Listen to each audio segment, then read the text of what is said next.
За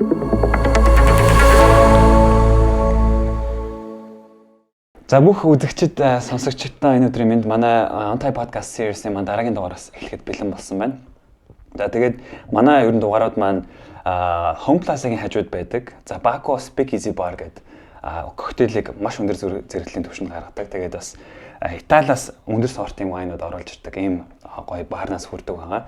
За тэгээд өнөөдөр бидрийг бас одоо энэ Италийн Brisano гэдэг бас хамгийн ер нь бол премиум брендинг.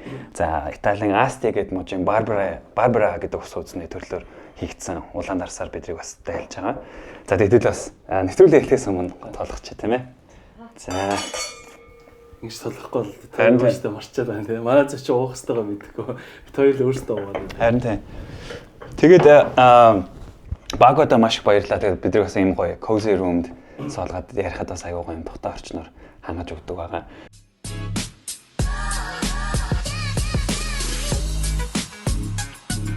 За тэгээд мэдээж хамгийн чухал хэсэг маань манай зочин.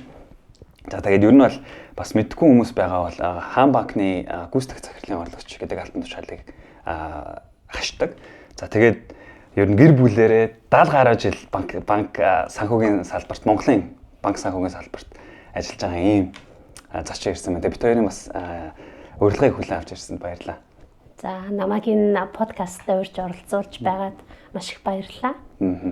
Тийм чиний хэлсэнчлэн ер нь бол маань наацах маань би өөрөө гэд нийлээд энэ жил бол одоо ингээд нөгөө Монгол Улс банк санхүүгийн систем үүсч одоо бэхжсэний 100 жилийн гэж тэмдэглэж байгаа. Тэгээд наацах аав тэгээ өөртөө нийлээд энэ 100 жилийнх нь 70 жилд нь ажилласан байлээ. Бид сайн нэвтрүүлгийг эхлэхээс өмнө баг зэрэг ярьсан гэдэг ийм гой сонирхолтой мэдээ олж сонссон байгаа тийм. За тэгээд хэдүүлээ гоё подкаста бас чөлөөтэй аюу гой чөлөөтэй явна. Тэгээд ерөөдөө эхний хоёр хагасаас бүрдэж байгаа манай подкаст. Эхний хагас маань ерөөдөө энэ банк санхүүгийн чиглэлтэй мэдээж таны өөрөө чинь ажилладаг энэ салбарын талаар. За тэгээд хоёрдугаар хэсэг маань бас таны өөрийгөө яаж гоё цэнгэлж амьдарч ийн гэдэг энэ хэсэг рүү явах юм.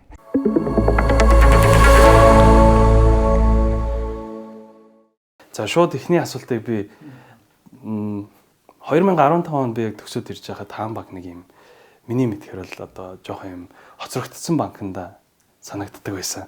Яг үнийг хэлэхэд ингээд нөгөө app руу ордгоо ингээд нэг жоохон app нь жоохон муу юм шиг тэгээд салбараар нь орох бүр ингээд стрессний ажил гэж ярьдаг өстэй. Тэгсэн чи одоо ингээд 24 он болсон чи бүр ингээд бүх юмараа тэргүүлж ин тэгээд энэ соёл юм бүр шал өөр болсон. Хүмүүс бас хүний нөөц талаасаа ч гэсэн залуучууд орохыг хүсдэг компаниудын нэг болсон байна те. Тэнгүүд энэ дээр зүгээр ингээд мэдээж төлөвлөгөө гараад явж байгаа. Гэхдээ яг хэдэн жилийн ямар төлөвлөгөө гаргаж та энийг хийсэн бол энэ надад амар сонирхолтой санагдав. Яг corporate талаасаа тэрийг та яг энэ бас голоос оролцсон нь болоо гэж бодоод байна л да тийм. За баярлалаа. Сонирхолтой асуулт байна. Ялтч байхгүй Хаан банкны үүсэл гарал бол одоо анх 1991 онд хоёр шаталтай банкны систем гэдэг одоо байгуулагдахад тухайн үед бол одоо хөдөө аж ахуйн банк нэртэйгээр одоо арилжааны банк болоод гарч ирсэн. Тэр үед бол одоо улсын банкны ерөнхий ороо гэдэг ганцхан л банк байсан байгаа даа улсын. Тэгээ хоёр шаталтай банкны систем гэдэг маань Монгол банк гэж одоо бодлого авч явдаг банк бий болоод нөгөөх нь бол арилжааны банкуд бол үүссэн. За хөдөө аж ахуйн банк гэдэг нь мэдээж нөгөө нэг үйлдвэр одоо хөдөө орон нутагт байж байгаа малчид, хоршоологчид тийм ээ фермеруудтай ажилтдаг ийм банк байсан байгаа. За ингээд түүхэн хугацаанд бол мэдээж нөгөө Хаан банк бол хэд хэдэн бол үе шатуудыг бас дамжаад явсан байж байгаа. 2003 онд бол олон улсын тендер зарлагдаад тэгээд Хаан банк бол хувьчлагдчихсэн. За тэгээд 2015 он гэдэг нэг залуучуудад илүү одоо нэг орчин үеийн банк нь илүү сонирхолтой авах. Би тэгэд хийсэн хэд хэдэн зүйлүүд байгаа. За 2010 ер нь бол нэг 10-10 оноос хойш бол маш эрчимтэйгээр бол IT технологи те бизнес хөгжил рүүгээ бол одоо маш хэмжээний бол одоо нөгөө нэг зардлуудыг бол зарцуулж байсан. Жилдээ бид нэг даруй одоо 100 орчим тэрбум төгрөгийг бол IT технологи бизнесийг дэмжсэн үйл ажиллагаа руугаа зарцуулдаг. За 2000 одоо 11 онд бол нэг жилдээ 100 орчим саяд нь одоо гүйлгээл одоо санхүүгийн гүйлгээ хийдэг институт байсан бол одоо өнөөдөр 2023 оны эцсээр бол одоо 1.2 тэрбум одоо гүйлгээ хийдэг тийм ээ. Ялангуяа тэр нь бол өнгөрсөн 5 жилд бол бүр ингээд яг бүр дахин даблцсан ийм нөгөө нэг одоо маш том бол төлбөр тооцооны банк бол болсон байгаа. За 2021 онд бид нар брендийн шинжилэл бол хийсэн. За брендийн шинжилгээ бид нар хийхдээ болохоор зэрэг олон улсын Landor and Fitch гэдэг байгууллага байдаг. За тэр одоо олон улсын одоо брендингийн компанитай хамтарч ажиллаад энэ маань нэг 8 сарын одоо процесс болж исэн байна. Энэ одоо брендийн шинжилгээний үйл ажиллагааг бол би удирдан зохион байгуулж исэн. Тэгээд өмнө нь бол одоо хаан банкны одоо урийн ав гэдрүүд бол түмэнд ойрхон танд итгэлтэй зэрэгэл ингээд иймэрхүү байдлуудаар бол илүү одоо өөрийгөө брэнд хийжсэн бол энэ удаа бол алсын хараагаа бид нар одоо дараагийн тийм ээ өөрийнхөө эрхэм зорилго алсын хараа гэдэг юмнуудаа үнэт зүйл гэдэг юмнуудаа дараагийн 10 жил 20 жил магадгүй 30 жил байхаар хэмжээнд гэж одоо төсөөлөөд одоо тэр нөгөө брендийн шинжилгээг бол гаргаж ирсэн. Энэний үр дүнд болохоор зэрэг 2021 онд бол бид нар өөрсдийнхөө одоо эрхэм зорилго алсын хараа гэдгээ бол шинжилэн тогтоосон байдаг. За энэ дээр бол одоо бид нар бол харилцагчтайгаа хамт одоо игнэгт өсөж хөгждөг юм ихтгэл төгөлдөр банк байна гэдэг бол алсын хараагаа бол тодорхойлсон байдаг. Эрхэм зорилго дээр болохоор зэрэг бид хэд бол харилцагч нь бол нөгөө одоо дөнгөж хүүхд төрлөө маргааш өдөр нь баг хаан банкнд данс нэгдэж जैन тийм ээ. Тэгэл тэрний дараа бол одоо тинейжер гээл нөгөө нэг одоо нөгөө тин гэдэг нэг юм картууд гарч जैन. Тэрний дараа оюутан болдог, оюутны аккаунтад явж जैन. Энд дээр бид нар бас K карт гэдэг одоо залуучууд руу зориулсан маш сонирхолтой, лоялти өндөртэй гоё картууд бас гаргасан байж байгаа да. Тэрний дараа сургуулаа төгсдөг тийм ээ, ажил эхэлдэг.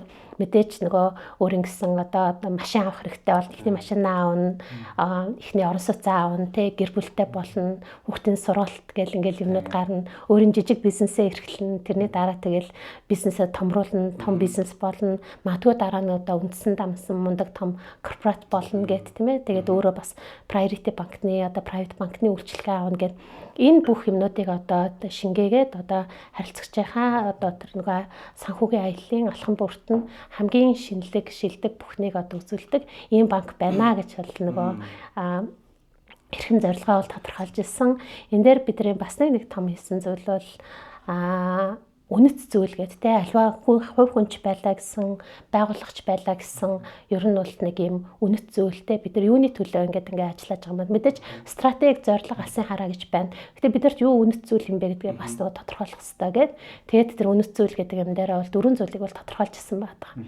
Энэ дээр нэгдүгürt нь бол ялтч байхгүй одоо нөгөө нэг захим чиглэлээр бол бид нар хамгийн түвш хэлэгч тэргүүлэгч нар байна гэдэг.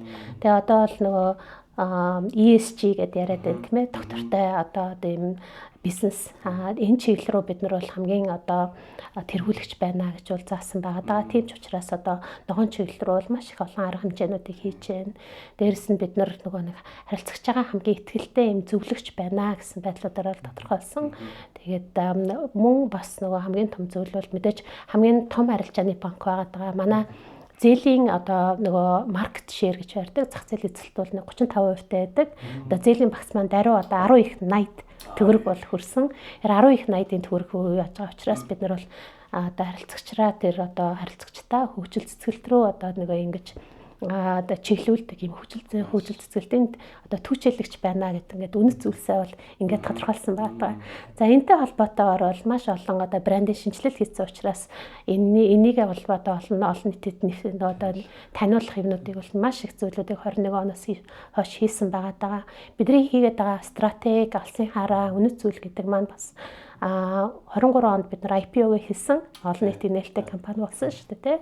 Тэгэхээр зэрэг тэрнтэй маань ч гэсэндээ айгүй нийцэлтэй бас байсан байгаа да. Дээр нь бид нар нөгөө дижитал чиглэл рүү маш их олон зүйлүүдийг бас хийсэн, тийм ээ. Манай headquarter өмнө нь бол нөгөө Seoul Street дээрсэн. Хамгийн анхных бол Жуков дээрсэн. Жуков. Бүр тийм үү. Тийм. 2000 оны ихэр гэсэн. Дараа нь одоо Сеулийн офис дээр болсон. Дараа нь энэ нөгөө хаан тавар дээр ирээд те. Хаан тавар маань бас одоо Монгол улс хамгийн одоо лид гэдэг одоо ногоон одоо байгууламжийн барилгын стандартыг олон улсын стандартыг хангасан ийм голд стандарттай ийм барилга байгаад байгаа. Мэдээж нөгөө янз янзын нөгөө брендингийн болон видеонууд төр харсан байх тийм ээ. Одоо ажилтнуудынхаа тав тухтай орчныг хангасан, дээрэс нь байгаль орчинд ээлтэй хүмүүд нь одоо ховгудаа бас ялгадаг гэл бас ажилтнуудынхаа тав тухтай орчныг хангаад зөндөө олон одоо номын сантай тэгээд мэдээж нөгөө нэг наадам центр хажуудалд байгаа болохоор зэрэг фитнес гэдэг ингэж байж болж байна. Дээрэс нь одоо галерей байна тийм ээ. Харилцагчтай бас ингээд нөгөө урлаг уран сайхны чиглэл рүү бас дэмжих зорилготой гэдэг ингээд энэ бүх үйл ажиллагаа маань одоо нэг өдөр ингээд бий болчаагүй та нарт гэсэн одоо сайн айгүй шинжлэгдсэн гэж харагдаж шүү дээ. Тэрийг ч гэсэн бид нар дотроо ч гэсэндээ ингээд мэдрээлээ гэж. Би нөгөө 2010 онд нөгөө Хаан банкнд орж исэн. Тэгээд тэр үед бол байсан одоо имижтэй. Одоо харьцуулахад бол одоо Хаан банк бол аюу тийм нэг орчин үеийн модерн олон улсын банкны түвшинд ажиллаж байгаа ийм одоо брендинг шинжилгээг хийж чадсан ийм универсалны банк болж хөгжсөн байгаа даа. Тэгээд хамгийн гол нь одоо сургууль төгсөж байгаа хүүхдүүдийн хувьд бол хамгийн одоо хүсэмжит тийм ажил олгогч байгууллага байх бас зорилтыг бид нэр тавьдаг. Тэгээд тэрнийхэд нь одоо бас зорилготой бас ингээд нөгөө ортож бас чадчихад бас баяртай байгаа. Тэр юунаас яг энэ уламжлалт юунаас яг яаж одоо хүмүүсийг хүлээн зөвшөөрүүлсэн бэ? Би ингээд одоо хүртэл анзаараад байгаа байхгүй. Зарим банкны хүмүүс өнтертэй ингээд уулзахаар банкны хүн бол юм байх хэрэгтэй гэх нэг юм хайрцаг байгаа юм те. Тэрнээсээ болооч тэр ингээд хөгжиж чадахгүй ингээд ер нь хэцүү удаж байгаа компаниудыг хараад байгаа. Тэгмэд Хаан банкыг жишээл яг би офисын бол эзэж тийм гэж бодоагүй байсан. Тэр нөгөө залуучуудаа зориулсан тэр өрөө мөрөө те цаашаа нэг Google-ийн офис юм уу гэж баг андуурахтахаар хэсгүүд энэ тэр хийцэн. Тэр бол банкн дээр хизээч хүлээн зөвшөөрөгддөг байсан юм шүү дээ те. Тэрийг яаж ингэж таад одоо удирдлагуудаараа нийлж яаж нэг ингэж open хүлээж авахыг одоо хийв. За Монгол улс ялтч байхгүй л нөгөө айгуу залуу ийм нэшн шүү дээ. Улс нийт хүн амын маань одоо 70-аас одоо дээш хувь нь бол 35-аас доош насны хүн ам байна тий. Тэр чин зэрэг залуучуудад ингээд нөгөө хуучны юм аяараад яваад тах юм бол угаасаа л нөгөө нэг тэр бол одоо тусч очихгүй. Тэгэхээр зэрэг яг цаг үетэйгээ орчин үетэйгээ нийлэх хэрэгтэй тий. Тэр зэрэг тэр бол маш чухал байгаад байсан. Дээр нь би тэгэд 21 онд бас нэг том хийсэн зүйл бол яг ковидын одоо үеэр дуусхаа дундуур нь гэсэн үг. Бид нар нэг хэр зэрэг одоо бидний үйл ажиллагаа маань одоо дижитал болцсон юм бэ гэд digital maturity assessment гэдэг юм хэлүүлсэн. Үнэлүүлсэн. Тэр нь болохоор зэрэг Deloitte Digital гэдэг юм консалтинг компаниар. Тэгээд тэр тухайн үед бол 2021 онд хэлүүлэхэд бол үшээ 308 тийм нөгөө олон улсын банк санхүүгийн байгууллагууд дээр тэр digital maturity assessment хийсэн байсан байхгүй юу. Тэнгүүт нь бид нар тэрийг нэг тэр assessment яг манад хийгээд өгөөч. Манай одоо sales хэсэг нь болж байна уу? Одоо борлуулалт те. Одоо үйл ажиллагааны хэсэг нь болж байна уу? Contact center нь болж байна уу? Ингээд одоо нийтдээ 7-8 одоо ийм категори зүйлүүд дээр бол ингээд assessment хийлгүүлээд хийжсэн.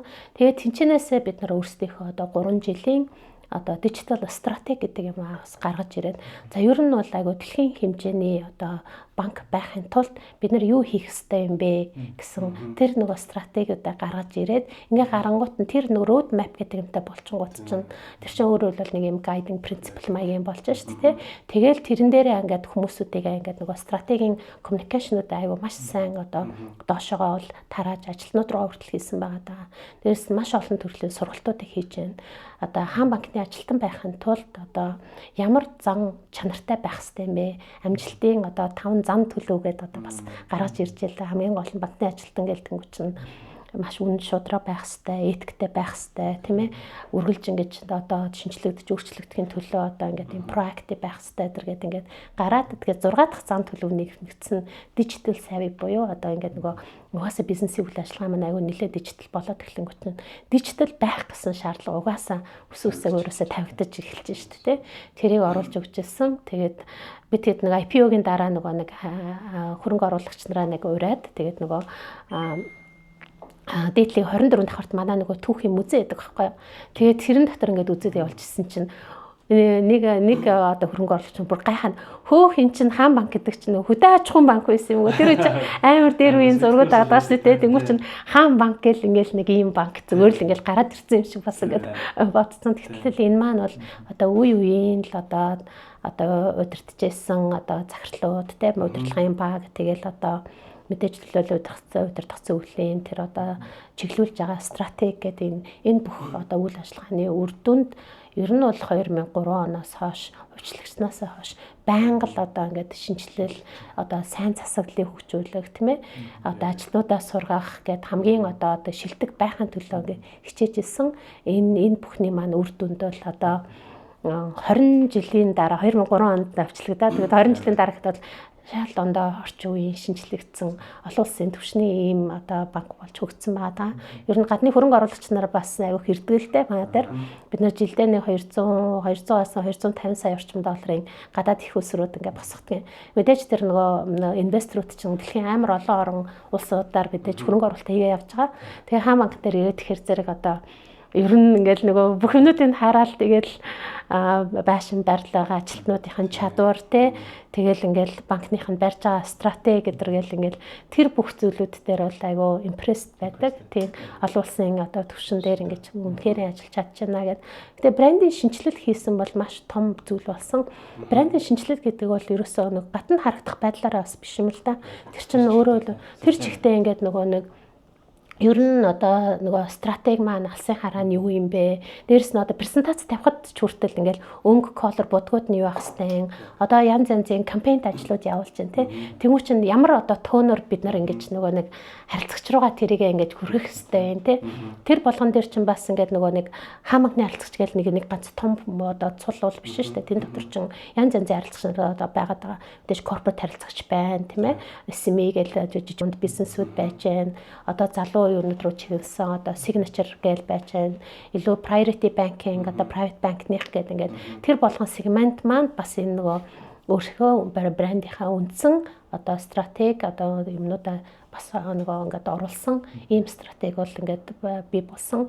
Энэ маань нэг ийм бараг л ийм Bible book шиг амар ийм өнгө color будаг хийн юм зураг нь бол нэг иймэрхүү байх хэвээр гэл ингээд тэрийг хийх бол айгүй нөгөө нэг зөв яагаад гэвэл нөгөө явуулж байгаа нөгөө нэг одоо гадагшаа одоо олон нийт рүү тавьж байгаа бүх юмнууд чинь нэг л юм стандарт нэг юм өрөө очих хэвээр. Нэг захирал солигдсон гутал тэр цааш нь ондоо болох ёсгүй шүү дээ тий.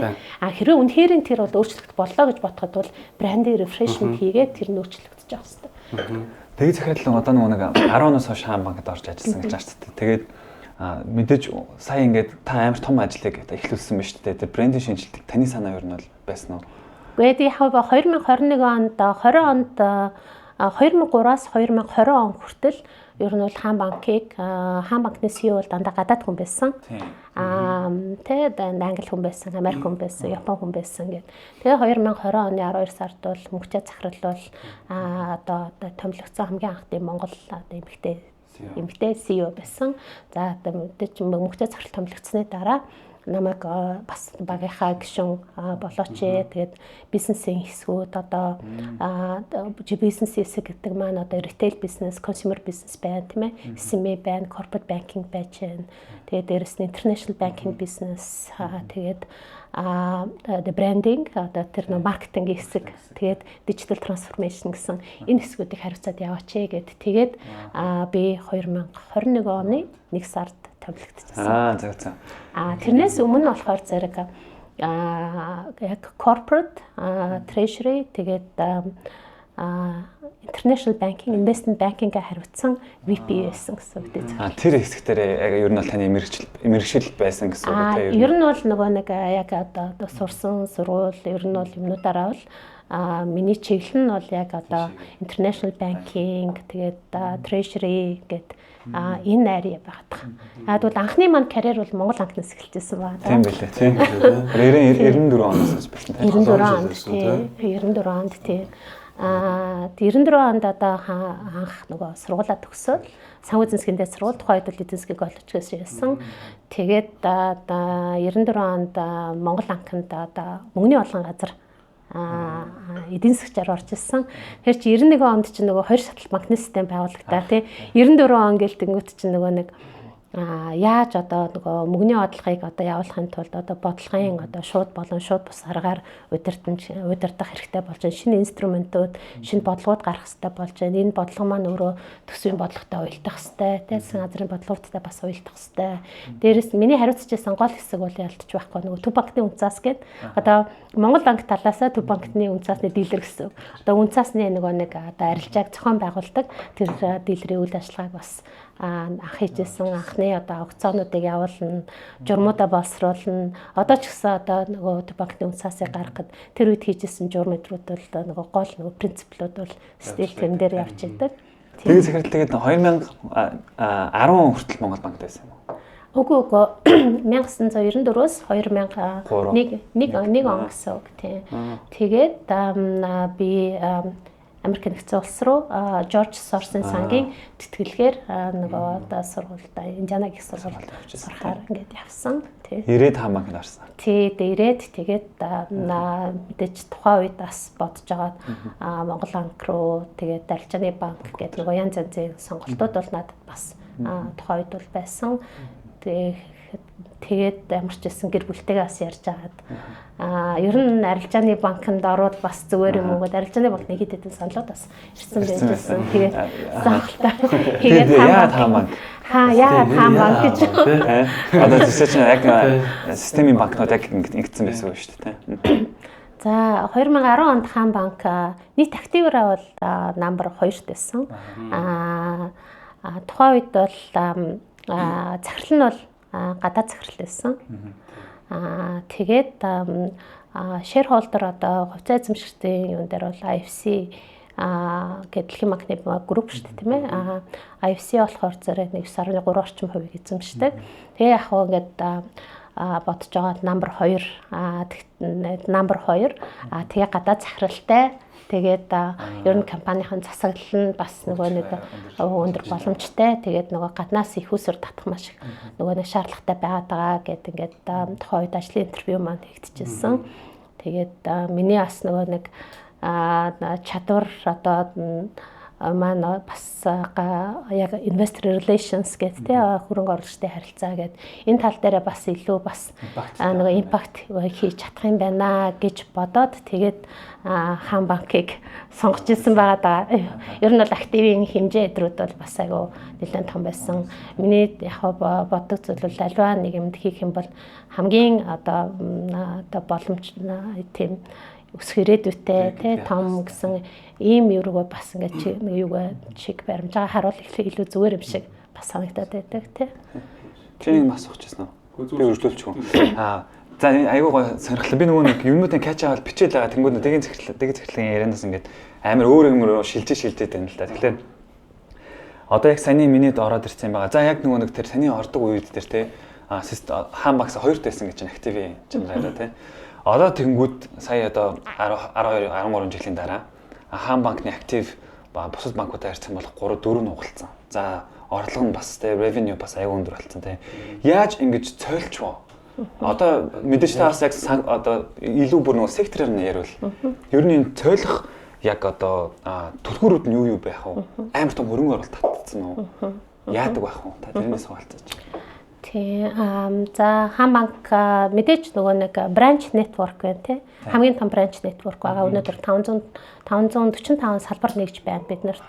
490 орчим нь бол орон нутагт байна. Бусдууд нь бол Улаанбаатарт байж байна тий. Улаанбаатарт бол мэдээж 12 арилжааны банк одоо банкуд ажиллаж байгаа учраас өрсөлдөөн бол нэлээд ихтэй.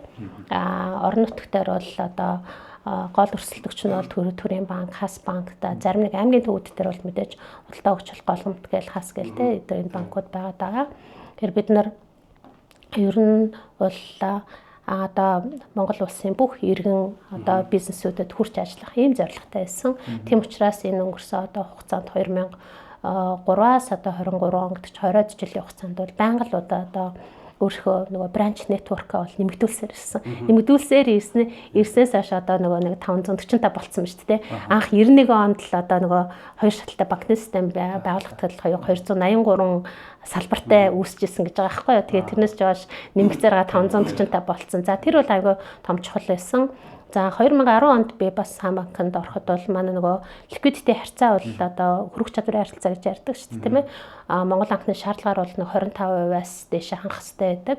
Тухайд бол нөгөө их усүр нэлээд дутагдaltaй 2010 он гэдэг чинь 10-11 он гэдэг чинь эдийн засаг маш нөгөө өндөр өсөлттэйгээр явж исэн жилүүд байгаа даа шүү дээ. Оюутлогын гэрээ зурагдаал тийм ээ. Тэр зэрэг бизнесүүд нэлээд бас нөгөө нэг санхүүжилтийн их усүр шаардлагатай болдог. Гэтэл зөвхөн арилжааны банкуд бол нөгөө дотоодоо их усүр татаад чинь дотоод их усүр дээрээ нөгөө хоорондоо ингээд өрсөлдөд тахаар чинь зэрэг айгүй өндөр хүүтэй гэдэг ингээд айгүй төвхтэй бас болдог тий. Тэгээд гол би бас орсон шалтгаан бол нөгөө гаднаас их усүр татах байсан байгаа даа. Тэгээд өнгөрсөн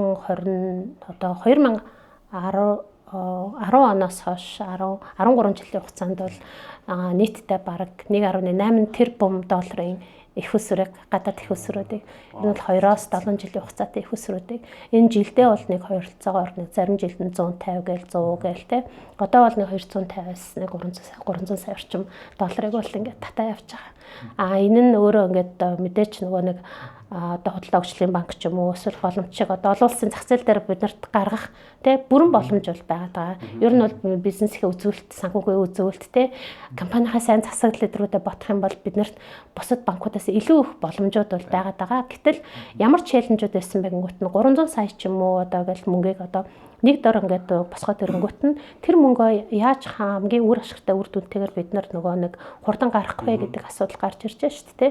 Гэтэл одоо тэр нь 3 жилийн хугацаатай ч юм уу 5 жилийн хугацаатайгаар байдаг. Тэгээд эдийн засгийн одоо нэг таг үед ч юм уу нөгөө хугацаанд дуусаа төлөгдөх болвол эсвэл бид нар refinance айгүй өндөр хүүтэйгээр хийх хэрэгтэй болно. Эсвэл нөгөөтгөө бол одоо айгүй том мөнгийг одоо 2-300 саяг нэг дор төлөх хэрэгтэй болж шүү дээ. Тэгэхээр чин зэрэг маш их одоо хэмжээний балансын одоо ингээд нөгөө бууралт бас үүсч бий болж болно тийм ээ. Тийм учраас бид нар нөгөө нэг яг тэр замыг сонгохоос илүүтэйгээр илүү хөрөнгө оруулагч нартай нөгөө одоо байгууллага бүртээ ингээд ажиллаад илүү синдикацийн зээл тийм ээ. Private deal-үүд тэгээд ийм bilateral lending-үүд энэ чиглэл рүү илүү их ажилласан гэсэн. Эхлээл нэг жилдээ нэг 50-80 сая орчим гэж явжсэн сүүлдээ синдикат гээл 100 сая гээл те өө эн чинь бүр ингээд нэмэгдүүлж болох юм байна 120 сая гээл ингээд яваад одоо бол ер нь хүсвэл одоо хэдийг л бол хэдийг босгох боломжууд байгаад байгаа гэдэг. Синдикат bilateral гэдэг нь ерөөхдөө ямар чиглэлүүд юм бэ? Bilateral гэхээр зэрэг яг нөгөө нэг одоо хоорондоо одоо юм хамаг нөхцлүүдэд тохироод тгээ хийж байгаа гэсэн үг. Синдикат гэхээр зэрэг өвчлэн одоо FMO ч юм уу, IFC ч юм уу одоо гэдэг ийм том одоо DFI маягийн ийм хөгжлийн байгууллагууд одоо бид нар ийм одоо хаан банк нь Монголын хаан банк нь 100 сая 150 сая долларын их хөсөр босгож байна. Энийгээ одоо AB гэсэн одоо AB гэсэн одоо юунуудаар одоо структуртайгаар босгоно. A бол одоо хвчлэн дандаа хөгжлийн банкуд ордог. Дандаа урт хугацааны 5 жилийн ч 7 жилгээ явдаг. B нь болохоор зэрэг дандаа commercial lender-ууд орж ирдэг гэсэн. Яагаад гэвэл тэр хүмүүсүүдийг оруулж ирж байгаа нь болохоор зэрэг богино хугацаатай боловч нөгөө нэг босгох гэдэг мөнгөний хэмжээнд томроод байгаа хгүй. Тэр хүмүүсүүд B lender-ууд магадгүй хаан банкыг мэдгүй хязгаарч Монголд ажиллаж байгаагүй.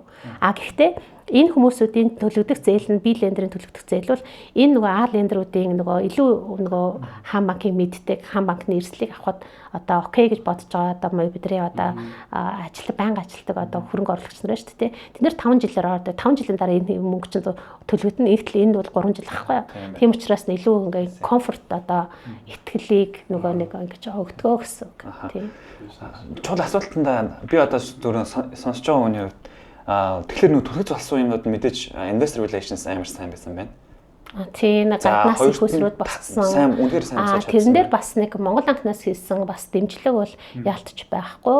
Одоо гаднаас их хөсрөд өмнө татчаад тэр яг гадаад валютаараа одоо харилцагчтай одоо зээл олгож байгаа байхгүй. Тэнгүүт чинь тухайн харилцагч одоо доллараар гадаад валютаар их хөсөр олж чад одоо тийм ээ байх юм бол тэр харилцагч нь доллараар зээл авах гот шууд одоо ханшийн эрсдлийг өөр төр үржиж штт тийм ээ. Энэ дээр 2014 оноос хойш 15 оноос хойш Монгол банк урт хугацаагаар ингээд нөгөө swap хийдэг ийм нөгөө facility-г бий болгосон. Тэгэхээр бид нар урт хугацааны нөгөө нэг доллар олоод ирэнгүүт нь Монгол банктай swaplоод тэгээд долларыгаа өгөөд тэгээд төгрөгийн аваад төгрөгөөр харилцагчтай өнгөө чинь харилцагчийн тэр нөгөө нэг одоо ханшийн эрсдлийг бол нөгөө буруулж өгч байгаа гэсэн. Энэ маань бас ингээд нөгөө илүү их бас бид нар гаднаас их усүр татах бас боломжуудыг бас нэлээд нээж өгсөн. Бид нар гаднаас их усүрүүдэд татаад эхлэнгүүт нь бас энэ маань ч гэсэндээ бас нөгөө Монгол улсын гадаад валютын албан нөхцөл гэдэгт бол нэмэгдүүлэхэд бас айгүй нөгөө эерэг нөлөөллийг үзүүлж байгаа гэсэн. Тийм байна. Вау. Түлхцийн одоо ер нь ингээд буугаал юм л та тий. Тэгээд дээд захирал яг бас нэг тухайн яг юунээр байгаад байсан байгааз шилжилт хөдөлгөөнүүдийн ингээд санаачлаад гэдэг ч юм уу те яг та сургуулаа төгсөж ирээл ингээд орсон гэдэг чинь investor relations гэдэг аюул чухал тэр түлхэц болох секторын нэг элемент байсан байгаа байхгүй те. Тэгээд сая deputy CEO болчиход шинэ rebranding хийсэн. Энэ бас аюул том ажил байсан. Тэр бас дээд захирал санаачилж хийсэн байна гэж би тэднүүсийн аюул манай баг уу? Мэдээж яг гоё. Би яг ярьж байгаа яг яриагууд дээд захирлыг яг ингэж хэлэх байх гэж байна. Энэ хамгийн гоё те яг нөгөө манлайлагч өдөрж байгаа хүмүүс яг нөгөө би гэдэг хүмүүсийн дор хүн ажиллах дургүй байдаг те. Уусаа ажиллахад ямар мохоо байдаг л яг багаараа яг хийж байгаа л та те. Мундаг баг л байгаа л та. Би өөрчлөлчөө. За тэгэнгүүт за одоо ингээд мэдээж ингээд сух өсчлөө. За банк маань ер нь бол айгүй том болчлоо тий. Ерөнхийдөө бол ямар ч үзүүлэлтээр айгүй том болчлоо. За тэгэнгүүт хэдэн ажилтсан байгаа лээ? 3000 гаруй. Тий. Үгүй шүү дээ. Нийтдээ одоо хаан банкны ажилтан чинь 6100. Хөө тийм билүү. Тий. Тийм. Тэгэхээр за нэгдлийн энэ чинь амар том системийн банк. За ингээд 6000 гаруй ажилчинтай. За тэгээд шинэ одоо гарч ирж байгаа банк санхүүгийн байгууллагууд байна. За банк санхүүгийн ер нь зөндөө гоё шинэ брэндүүд гараад ирчихлээ тий. За тэнгууд шинээр гарч ирж байгаа санхүүгийн байгууллагууд ч юм уу одоо энэ шинэ финтекийн байгууллагууд шилжилт хөдөлгөөн хийхдээ айгүй хурдан байна. Нэгт тий. Яагаад гэвэл бүтцэн дэд бүтцэн арай бага учраас. За тэнгууд хаан банкны хувьд том шилжилтүүд жишээлбэл саяны rebranding хийгдэхэд гэхэд 6-7 сар 8 сар болох жишээ нэ тий. Ийм удаан хөдөлгөөнтэй байдаг. Эднээс юу н яаж ингэж харьцдаг юм бэ? Ер нь шилбэл пак гэд бүгдийн шинжилгээгээ сая шинээр Digibank галт гэл гараад ирлээ л тий. DigiPay тий. Нэг бодлын жоо хожуу юм шиг надад санагдсан тий. Одоо жишээлбэл Голомт банк тэр хэдийн одоо social pay гэдэг платформ аль хэдийн хийгдсэн яваадсэн тий. Тэрнээс ялгарлал нь юу юм? Тэгээ энэ том хөдөлгөөн одоо энэ жижигхэн одоо юу гэдэг арай банк санхүүгийн байгууллагууд хөдөлж байгаагаас том банк яаж хурдан хөдлөх боломжтой вэ гэдэг асуулт байна л да. За түрүү хэлсэн тий 2021 онд одоо мөчөө цартал битээр томилогдсныхаа дараа банкныхаа 3 жилийн одоо ирээдүйн 3 жилийн 21-с 23 оны одоо банкныхаа бизнес стратеги, дижитал стратеги гэдгээ бол боловсруулж ирсэн. Тэр үед болохоор зэрэг яасан бэ гэхээр зэрэг бид нар өөрсдийнхөө одоо интернет банк байгаа шүү дээ. Одоо нөгөө аппликейшн тэр маань болохоор зэрэг нэлээд ийм нэг хүчин байсан. Зөвхөн ганцхан төлбөр тооцоо явах байсан. Тэгээд энэ Infosys гэдэг одоо энэ олон улсын одоо софтвер компаниас бид нар өөрсдийнхөө хаан банкны аппликейшнаа нөгөө нэг одоо шинжилж өөрчлөх гээд omni channel гэдэг рүү шилжих гээд ингээд энэ ажил маань ингээд эхлээд бараг 2 жил 3 жил ингээд нэлээд ингээд удаад ингээд яваад исэн. Тэгээд тэрийг нөгөө нэг зах зээл рүү оруулж нөгөө амжихгүй чадахгүй. Тэгээд энэ маань яагаад исэн бэ гэхээр зэрэг ер нь бол нөгөө нэг технологийн компаниуд одоо финтек одоо non bank financial institution байна штэ маш хурдан ингээд нөгөө зах зээл рүү even одоо зөвхөн mobile provider-ууд ч гэсэн те Mobicom тэр ч юм хүртэл одоо ингээд нөгөө зээл олгодог те өөрсдийнхөө одоо нөгөө app-ууд супер app-ыг гаргаад эхэлсэн байж штэ тэгвэл чи бид нар угаасаа тэр зах зээл дээр маань өмнө ганцхан банк одоо consumer зээл олгодог байсан бол нөгөө mobile provider, fintech-үүд, non-bank financial institution гэдэг маш олон төрлийн өрсөлдөгч нар ингээд гараад ирж байгаа байхгүй. Тэгэхээр бид нар өөрсдийнхөө нөгөө нэг зах зээл рүү оруулах гэдэг шинэ бүтээгдэхүүн хөгжлийн юмнуудаа ч гэсэн айгүй хурдан одоо өөрчлөх хэрэгтэй болсон. Тэр үед бол одоо удаад байсан гол шалтгаан нь бол нөгөө ажиллаж байгаа нөгөө арга одоо product одоо сервисүүд рүү те одоо зах зээл рүү нийлэх арга аргачлал маань бол нэг agile биш өөрө waterfall management-ээр явж исэн гэсэн. Waterfall management гэхээр зэрэг бүх юмнуудыг хийгээд туршаад бүрэн тас болоод ингээд тэнгуут нь зах зээл рүү нийлүүлдэг. Тэгэхээр чин зэрэг энэ маань одоо нөгөө тэр нөгөө omni channel гэдэг үсэж гэдээ яриад байгаа манай хаан банкны smart app байгаа шүү дээ. Тэр маань 2-3 жил дуушаад ингээд орохгүй байсан. Тэгээд маш зоригтойгоор тэрийг угаасаа нөгөө стратеги хэрэгжүүлэхийн тулд тэр апп чинь өөрөө заавалчгүй орох хэрэгтэй болоод байгаа байхгүй юу. Тэгэхээр зэрэг нөгөө хүчлээд 3 сард ингээд нөгөө оруулсан гэсэн. Нэлээд ажлууд ингээд явагдсан байсан үү шээ. Тэгээд тэрийгэ оруулаад дөнгөж оруулангууд мэдээж нөгөө цоошин систем учраас бол мэдээж нөгөө нэг ийм тасан зохицох ийм хугацаа хэрэгтэй. Харилцагч гэсэн хуучин VB admin гэдэг манай нөгөө хуучин аппликейшнийг хэрэгжилжсэн нь ягаа өөрчлөө хийчихдээ юм бэ гэж нөгөө зөндөө юм болол гэдэг шүү дээ. Тэгээд тэнгуут нь харилцагч бас нөгөө тасан зохицох хугацаа хэрэгтэй. Бид нөгөө тэр ачаалууд ороод эхлэнгүүт чинь манай систем бусад системүүд хоорондоо ингэж нийцэлтэй гэж ажиллах хугацаа бол хэрэгтэй байгаад байсан. За тэгээд тэрийгээ бол ямар ч байсан нөгөө оруулаад тэгээд алдаа гарангуут нь аюу хурд нөгөө agile team байгуулад нөгөө хурдан урд нь засварлаад ингээд оруулаад continuously improvement-уудыг хийж авсан байгаа. Нөгөө 3 жилийн хугацаанд бас ингээд байн ингээд бас нэг систем бас ингээд унаад ингээд нөгөө нэг үйл ажиллагаа жоохон докторгүй байсан гол шалтгаан бол бас нэг тийм тасан зохицох хугацаа бол бас хэрэгтэй байсан гэж хэлмээр байна. Тэг яг энийг бас ингээд зарим харилцагч нар бас ойлгож хүлээж авсан, зарим нь бол мэдээж нөгөө нэг дургуутсан, эсрэгүүцсэн зүйлүүд байгаад байгаа. Эцсийн дүндээ бол одоо энэ 3 жилийн дижитал стратеги гаргаад илүү их одоо шинэлэг юм сонирхолтой одоо харилцагч нарт маань хэрэгтэй хүсэн хүлээсэн бүтээгдэхүүн үйлчилгээг хийхин тулд бид нар тэр шинжилгээг заавалчгүй хийхээс өөр аргагүй болсон. Тэгээд тэнгуут нь бас ингээд 19 он гэгч нийтдээ нэг 500 орчим сая одоо санхүү өнгөлгээ гэдэг байсан бол одоо тэр нь нэмэгдээд 1.2 тэрбум болсон байна гэж шүү дээ. Ачааллууд бол маш их ингээд орж ирсэн байгаа. Ковидын үеэр бол бид нар ерөөсөө тасралтгүйгээр бол энэ нөгөө IT хөгжил одоо өөрийнхөө ажиллах аргачил те agile сэтгэхгүйгээр ажилдаг фреймворкээр ажилдаг гэдэг идрүүдийгээ өөрчлөх тэгээд ер нь бол гол хайринг одоо шинэ боловсон хүч авах бол зөвхөн одоо IT хэсэг дээр бид нэр хийжсэн байгаа. Одоо өнөөдөр Хаан банк бол хамгийн том одоо банк IT-ийн одоо баг байгаа. Нийтдээ бараг 450 гаруй одоо IT-ийн ажилтнуудтай Хаан банкны одоо төв офисын ажилтнуудын 5 хүн дутмын нэг нь бол одоо IT-ийн ажилтнаа ерөөсөө нэг тийм IT-ийн компани шиг болж байгаа юм. Ингэснээрээ бид нар нөгөө нэг эсрэг талтай одоо финтекүүд одоо мобайл провайдерууд маш сонирхолтой аюу хурдан урдан зах зээл рүү одоо зээл бүтээгдэхүүн гаргаал те янз янзын лоялти гэл ингээл тэнгуү чинь бид нарыг илүү их нөгөө бас илүү смарт илүү хурдан байх те тэрийг бас аюу хурцлж өгчээсэн.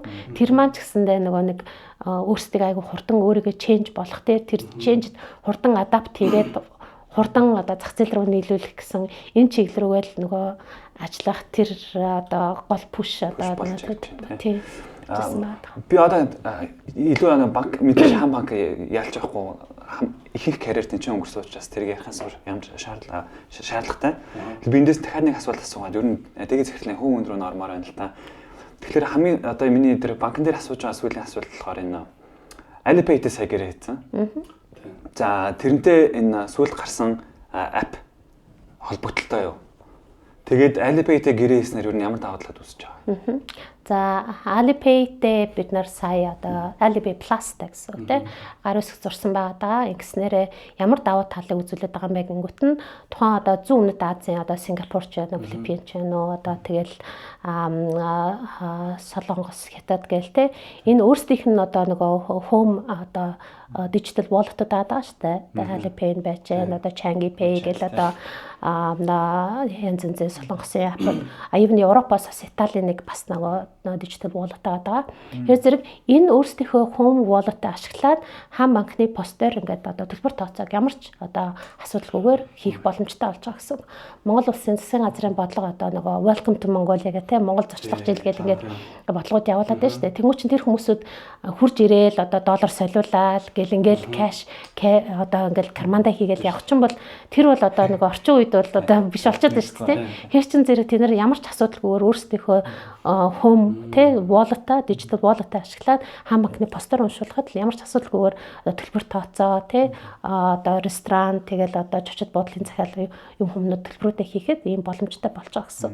Тэр Alipay Plus-ийн юун дээр нэгтгэгдсэн нэлээд олон ийм нөгөө 25 ийм wallet-ууд байт юм байна л 12 орны хэр зэрэг одоогийн байдлаар бол бид нэг 8 орны 12 wallet-ыг оруулсан. Ирээдүйдээ бол одоо ингээд 25 wallet болох. Alipay Plus дээр нэгдээд байгаа ийм янз янзын орнуудын home wallet-ыг л ер нь бол нөгөө Монголын хам банкны пост дээр уншдаг болгочихж байгаа л гэсэн.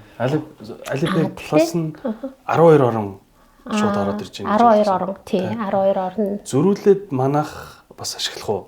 Одоо нөгөө гадны орны хүмүүс ирээ wallet-аа ашиглаж болж байна шүү дээ. Тэрнтэй ижилхэн DigiPay-ээр зөрүүлээд тэр орнуудаар явах бас болох. Тэр нь болохоор зэрэг бид нар бол нөгөө нэг дараагийн одоо хөгжүүлэх юм байгаа.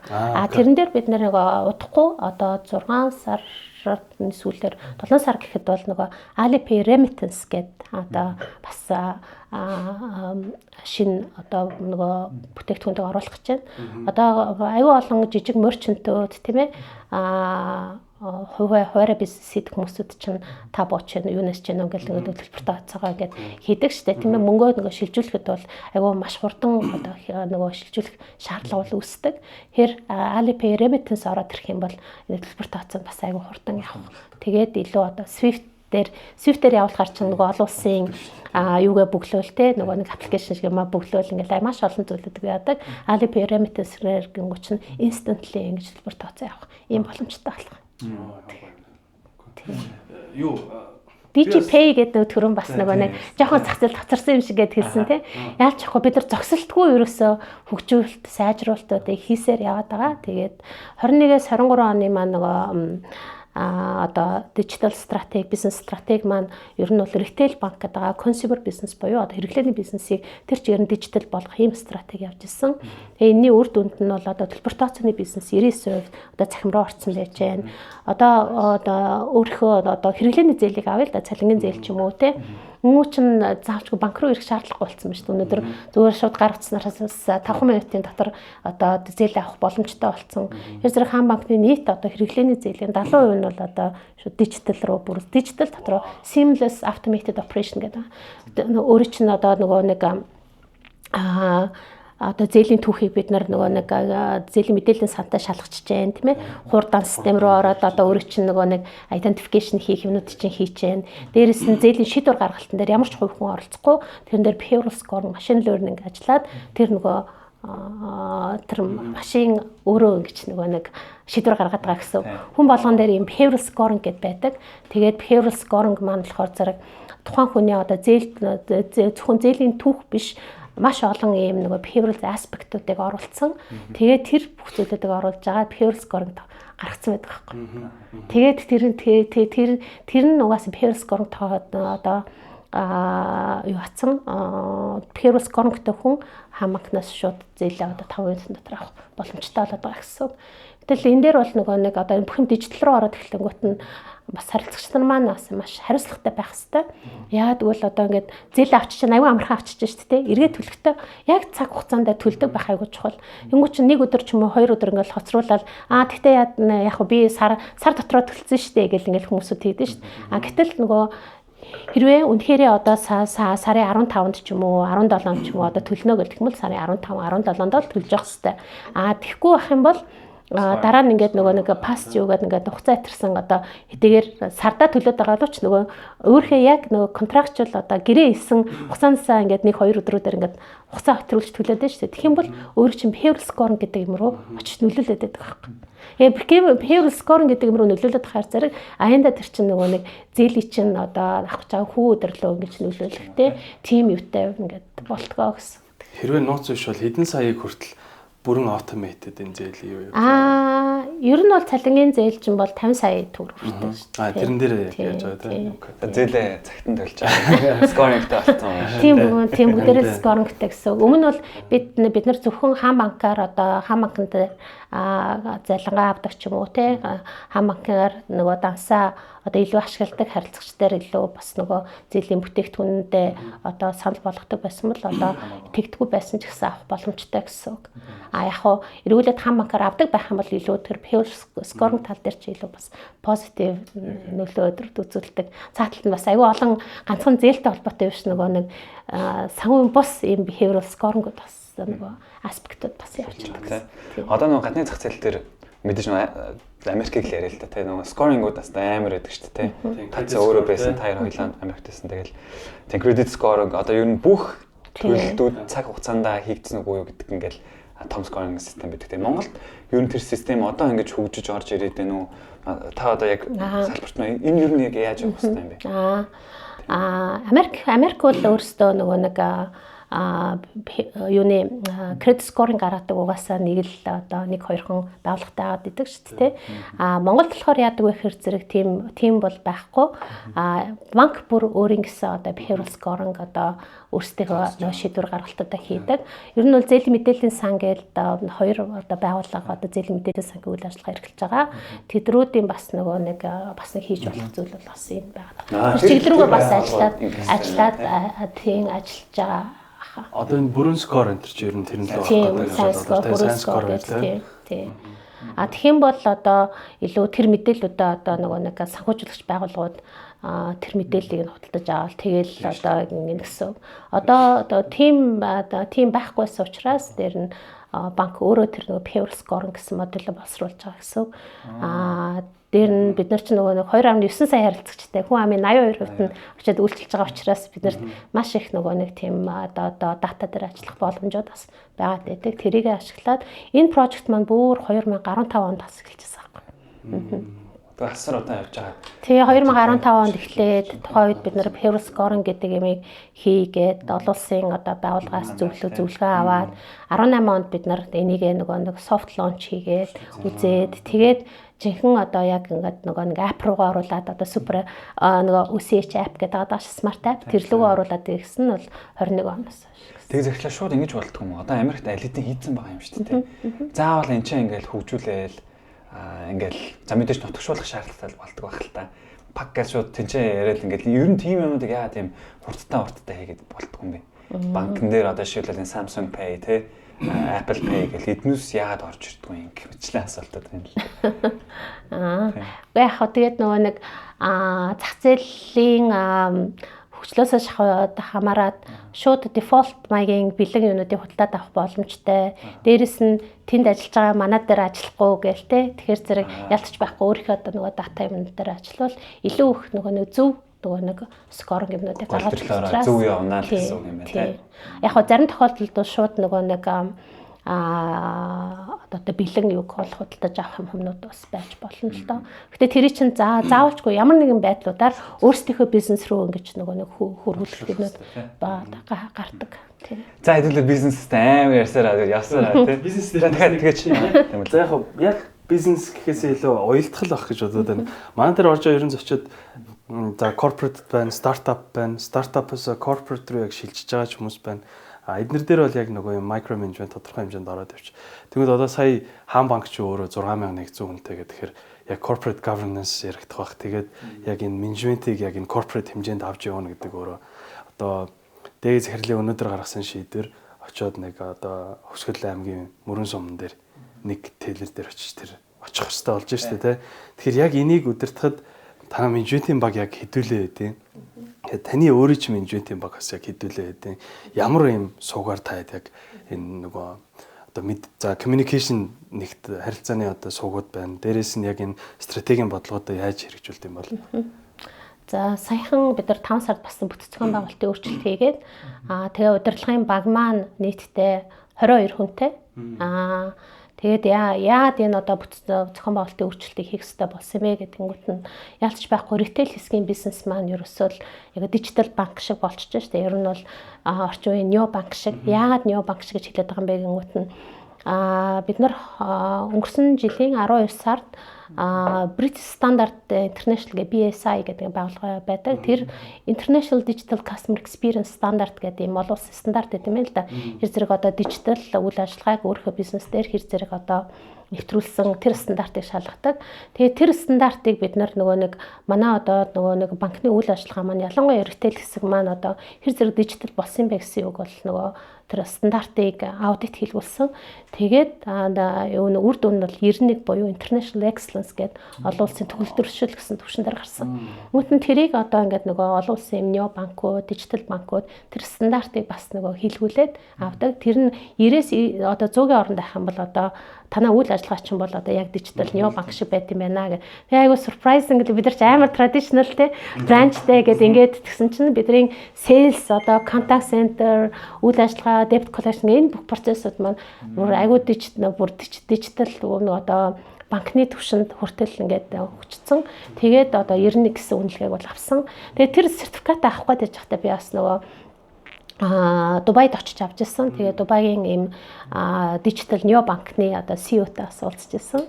Тэгээд тэр банк болохоор зэрэг энэ стандартыг 97-оор авсан билээ. Тэгээд нийтдээ 450 ажилтнтай 450-нд бүгдээ ганц ч салбар байхгүй те хэдэн киоск ATM-үүд бол мэдээж одоо янз янзын одоо шопинг ч юм уу эсвэл entertainment газрууд дээр байдаг. 450 ажилтнтай тэгээд ганц headquarterтэй одоо тэгэл одоо бүтээгдэхүүнээ гаргах зэрэгцлээ өдөрт контакт центрын ажилтнууд гээл debt collection хийх гээл те энэ бүх юмнууд нь гэж нэг одоо тэр headquarterтай ингээ явдаг. Яг тэрэн дээр очиод ингээд тэр CEO-тай уулзж ирсэн. Тухайн CEO нь өөрөө ингээд амар тийм visionary аюу мундаг хүн байсан. Өөрөө бүр тэр бизнес ихэд нөгөө хамгийн анхны одоо нөгөө нэг digital банк юм байна л да. Тэгээд тэр хүн өөрөө тийм нэг Harvard educated ийм амар visionary team мундаг CEO байсан. Тэгээд өөрийнхөө бизнесийг одоо стратегийг ингээд нөгөө нэг аюу тийм passionate те ингээд харж ирсэн учраас ингээд өөрөө бүх юмнуудаа ингээд үзүүлээ те. Манай contact center ингэж ажилтдаг. Одоо би одоо юмнууд асууг явал одоо ингээд яг одоо би энэ чинь гарцаас ингээд ярахад ингээд толбогдно өдөргээл те. Тэрийг өөртөл ингээд өөрөө үзүүлээд ер нь бол нөгөө нэг янз янз гадны том банкны CEO л тэгээд баг хэрэг баргын тэгээ үзүүлэхгүй. Тэр өөрөө тийм амар passionate те тийм учраас ингээд тэр стратеги байгаад өөрөө тэр нөгөө банкны алсын хараа юмнуудаа стратеги ингэж нөгөө аюу вишнэр харж ирсэн учраас тэр хүн ингээд тэрийг өөртөл тайлбарлахтаа өөртөл амар мундаг ингээд те тайлбарлаж байгаа хгүй. Тэгээд тэр банк болохоор тэр нэг IDC access стандартыг 97-гаар хангасан. Манайх 91. Тийм тэгэхээр зэн зэрэг хаан банкны одоо retail банк яг consumer business бол одоо олон улсын digital банкны стандарт дээр бол яалтч байхгүй хүрээд очсон байгаа гэсэн. Бид нэг брендинг бас нэг шинжилгээ явцад бид нар digital гэдгээ бас харуулахын тулд нөгөө нэг DigiGo гэдэг нэг бранчууд 5 хэсгээр нээсэн байна. Ерөөсө оронгууд нь ерөөсө баахан гээл одоо LED дэлгэцүүд байгаа баахан хавт өгсөн видеонууд явна те. Тэгэл ерөөсө таблетууд байна. Одоо тэгэл киоск байна, ATM байна. Тинчээ ерөөсө нөгөө нэг банкны ажилтан байх шаардлага байхгүй. Харилцагч өөрөө ороод тэгээд нөгөө үйлчлэгээ аавна. Even харилцагч нөгөө хүсвэл одоо тинчээ янз янзын уулзалтуудаа зохион байгуулах боломжтой гэдэг. Энэ DigiGo гэдэг энэ нөгөө нэг одоо шинэ бранчийн юугаа концепт бол өнгөрсөн жил бид нар лонч болоод одоо нэг 5 ийм салбарыг бол нээсэн багтах. Тий. Маш их нөгөө нэг дижитал үйл ажиллагаа бол ялтж байхгүй consumer business дээр бол яа. Шууд менежменттэй шууд tech 100% илдэж байна гэдэг. Тийм бид нарт нөгөө нэг гол нь ингээд энэ рүү ингээд аягүй хурдцтайгаар ингээд нөгөө нэг явхад бол нөгөө стратеги гэдэг бол аягүй чухал. Одоо мэдээж нөгөө стратеги боловсруулагдлаа. Тэрийг нөгөө доотлын хүмүүсүүд рүүгээ нөгөө аягүй сайн коммуникац хийх ёстой. Тэгэхээр зэрэг ингээд эхлээл нөгөө стратеги боловсруулчаал тэгэл одоо бид нар мөнхчд царилбтай хоёр ингээл одоо executive management-тэйгээ уулзаа ийм стратегиэр ингэж ажиллах гэж байна гэдэг ингээд за тэрнийхээ дараа одоо department head-үүдтэйгээ уулзаад одоо орон нутгад дээр ажиллаж байгаа бүх салбарын захирлууд руугаа гэл ингээл одоо бизнес хөгжлийн харилцан менежер рүүгээл ингээл нөгөө шатны ийм стратегийн нөгөө коммуникац бид нар одоо 3 жилийн стратеги маань ийм гарсан гэдэг ингээд энийг одоо хүн болгон ингэж мэдэрчтэй үйл ажиллагаандаа ингэж нөгөө оруулах бол нэг зорилгын төлөө ингэж нөгөө юутай болж байгаа шүү дээ. Тэгэхгүй бол тэр нөгөө нэг стратеги well communicate хийхгүй байх юм бол юу хаашаа яваад байгаа ингээд нэг юу шиг ингэж зангидагдчих угаасаа чадахгүй байхгүй тий. Тэгэхээр тэр нөгөө коммуникацийг бол нөгөө бид нар маш их хийжсэн. Дээрээс нөгөө байгууллага өөрөө хөгжих organizational development гэдэг энэ хэсэг бол одоо банкны маань стратегийн гол одоо 4 ийм пиллартай. Ер нь бол техник нь бол customer experience гэдэг харилцагч одоо харилцагчаа бид нар эрхэмлдэг харилцагчийн experience-ийг эрхэмлсэн ийм байгууллага байна гэдэг одоо тэр хэсэг бада business growth risk management гэсэн хэсэг байдаг. Дараа нь digital bank одоо digitalization, дараа нь organizational development буюу одоо байгууллага энэ одоо стратеги дэмжих хэмжээний хөгжилт одоо юмнуудыг явуулж явах хэрэгтэй гэдэг харилцагчаас сургах байж. Дээрээс нь мэдээж нөгөө ажилтнаа тэр чиглэл рүү сургах. Тийм учраас нөгөө хаан банк академи гэдэг одоо академиг бид нар лонч хийсэн. Хаан банкын академиг оруулснаар бид нар жилдээ бараг 400 гаруй шинэ сургалт одоо курсуудыг тэр лөө оруулж байна. Одоо зүгээр л одоо Увс аймгийн тэс сумд байж байгаа одоо нэг тейлер те. Үнэхээр одоо хүсвэл одоо Төв банкны одоо нэгтлэн одоо санхүүгийн газар ч юм уу одоо орё гэх юм бол тэнд байж байгаа шаардлагатай хичээлүүдийг үзээд өөрөө шалгалтаа өгөөд ремоутли ажиллах боломжтой болсон гэсэн. Вау. Ремоутли би энэ тэнцээ байж болно. Тэгээ тийм учраас одоо саяны digitalization гэдээ явагдаад байна шүү дээ. Нөгөөт нь өмнө нь бол хаан банкны нэг тейлер бол нэг өдөртөө 150-аас 200 орчим гүйлгээ хийдэг байсан бол одоо өнөөдөр бараг 30-40 гүйлгээ, 20-30 гүйлгээ л хийж штэ. Мөн чинь тэр хүмүүсүүдийг бид нар илүү үр ашигтай ажилуулах шаардлагатай болж штэ. 20-30 гүйлгээ хийх биш. Тэгэхээр зэрэг нэг дижитал банкны стратеги хүрээнд одоо орон нутгад дээр ажиллаж байгаа ажилтнууд маань head office-ийн ажлууд дээр shift хийж байгаа. Өөрөлд contact center руу орж, debt collection руу, online sales руу, янз янзын одоо head office-ийн функцүүд рүү ажиллах боломжтой болсон гэсэн. Тэгэхээр нөгөө дижитал руу шилжээд эхлэнгүүт нөхөө харилцагч нар чинь өмнө нь бол нөгөө салбар дээр хурж ирээд одоо яах уу, ийх үү гэдэг ингээд юмнуудаа асуудаг байсан бол одоо нөгөө контактлж байгаа гол point бол нөгөө контакт центр болж эхэлж байгаа байхгүй. Контакт центр дээр нэг жилдээ нэг 4-4-5 сая дуудлага ер нь бол авдаг. Ковидын жилүүдээр бүр 10 сая гэж хурж ирсэн. Тэр зэрэг гол нөгөө нэг тэр контакт центр дээр бид нэр SLA те нөгөө аль болох цаг хугацаанд нөгөө мэдээж нөгөө харилцагчийнхаа нөгөө одоо дуудлаганд хариулах хэрэгтэй. Тэгээд энийг бас бүх юмыг одоо хүнээр шийдэнэг бол бас айгүй төвхтэй те. Маш ингээд их хөгжлүүд явж байгаа учраас тэр нөгөө generative нөгөө AI, NLP chatbot гэдээ оруулсан. Generative AI гэхээр зэрэг өмнө нь бол одоо NLP chatbot бол construct одоо ингээд асуултууд юу болоо тэнгуут нь бэлдсэн хариултуудыг ингээд нөгөө нэг ингээд send хийдэг ийм процесс явдаг гэсэн бол generative AI гэхээр зэрэг хамгийн best боломжоор байгаа хаан банкны одоо мэдээллийн сан гэдэг байгаа. Тинчнээс энэ харилцагчид одоо хамгийн боломжтой гэсэн үг. Өөрөө тэр нөгөө нэг машин learning ажиллаад ингээд хариулж байгаа гэсэн. Тэнгүүт нь нөгөө нэг за ингээд хариулчтай ингээд болчлоо гингүүч нь дахиад нөгөө асуугаад байх юм бол нөгөөт ч өөрийгөө сайжруулаад дараа яг ийм similar асуулт ороод ирэнгүүт нь ингээд хариулахад л аюу сайн ингээд нөгөө нэг guidance өгнө гэдэг ингээд тэр нь нөгөө generative AI хамгийн нөгөө нэг beauty дээ давуу тал нь энэ Монголын IT баг хөгжүүлсэн манай хаан банкны одоо нөгөө нэг data analytics дээр ажилладаг одоо бага гэсэн. Саяных тэр нэг юм тодруулж бол хэрвээ одоо ингээд нэг хотод амар стресстэй төвжрэлтэй удаатай гэдэг гэж байна шүү дээ. Хаан банкны төв офис дээр байгаа хүн хөдөө очиод ремоутли ажиллах боломжтой болсон гэсэн үг. Болцсон. Одоо бүр ингээд залуу гэр бүлүүд те нялх хүүхдтэй хотын ийм нөгөө нэг одоо трафик те одоо бас агаар те эдрүүд бас нөгөө нэг хэцүү байна. Өвлийн цагтууд тэр би орон нутгт дээр ингээд энэ чинь юу байгаад тэгээ орон нутгаас ажиллаа гэж тэр боломж. Ер нь гадаадаас хүртэл ажиллаж байна манай ажилтнаа. Эхнэр нь ч юм уу, нөхөр нь ч юм уу сургуульд одоо ингээ явлаа гэж бодоход тэр хүн заавалч эхнэр нь одоо нөхөр нь дагаа явлаа гэж бодоход ажилласаа гарах шаардлага байхгүй тэр гаднаас хүртэл ажиллах боломжтой байна. Гой ажлууд хийж байгаа маань тий. Тэгээд одоо хэдүүлээ бас банк гэсээр яг банк аргагүй тэгээд нөгөө дээд төрөө хэлдэг шиг Дубайд очиод нэг CEO яг ингээл тэр ярьж таас яг тийм passionтай ингээл бүх юм ингээл айгүй нарийн нягттай сайн ингээд тэр нөгөө брендинг хийгдлэх бүр яг үндэс суурьтай нэг ярихаар бүр мангар ойлгомжтой гэж орж ирж байгаа байхгүй тий. Тэгээд би дээг захирал ер нь гэр бүлээсээ хэдүүлээ юм бэ? Тэгээд анх тийм ер нь хэдүүлээ юм та? Тавлаа. Тийм би айлын том охин. За. Аха. Тэгээд ер нь мэдээж сайд нэвтрүүлэг эхлэхэд хэлсэн. Гэр бүл болохоор угаасаа банк санхүүгийн салбарт ажилладаг юм гэр бүл байсан ингээд. Тэгээд та ер нь өөрөө бас банк санхүүгийн яг ингээд сонгож ирсэн үү? Гэр бүл нөлөөлсөн үү? Тий. Яг баг байхад ингээд угаасаа л банкны лагер гэж салхитын лагерт гардаг байсан. Герман 49-р байр гэдэг 5 дугаар сургуулийн аж баталтай төлөвлөгөөний комисс банкны 49 гээд тэнд бас гардаг байсан. Тэгэхээр зэрэг нөгөө орчин тойрон өсөж байгаа тий хамт байж байгаа тэр хүмүүсүүд маань бүгдээрээ л нөгөө банкны хүмүүс ирсэн учраас за банкнд л орно гэж бодцсон. Банкнаас өөр бараг мэрэгжил гэж байх. Манай ээж инженер манайх 2 охин 3 хүү Тэнгуут нь хөвгүүд нь дандаа ээжигээ дагаад инженер охтууд нь аавгаа дагаад банкер санхүүгийн байгууллага. Та 10 жил ямар шиг хөвгтэйсэн юм.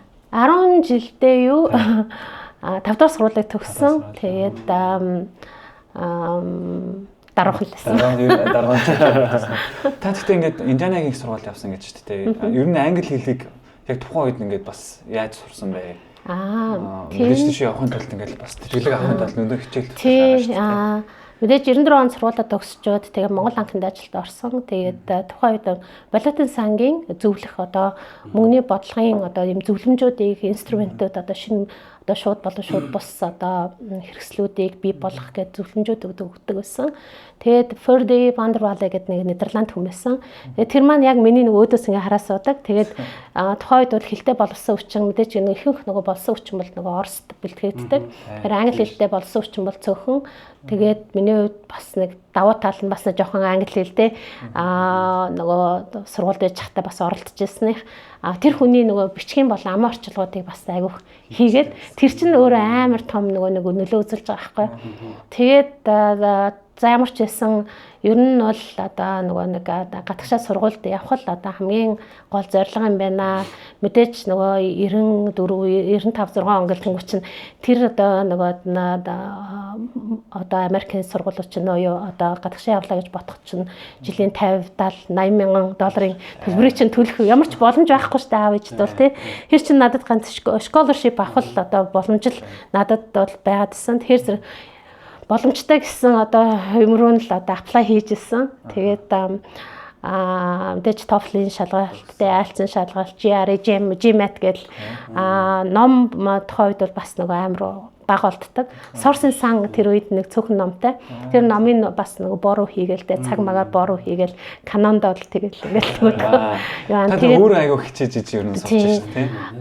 Бүтэн сарын цалингаараа би нөгөө ийм FM радио худалдаж аваад BSB-гээ судалдаж авчихсан байхгүй. Тэр нэг юм жижигхан Philips. Тэгээд миний бүтэн сарын цалинтай тэнцүү тэр нөгөө нэг FM радио нь одоо хүртэл байдаг.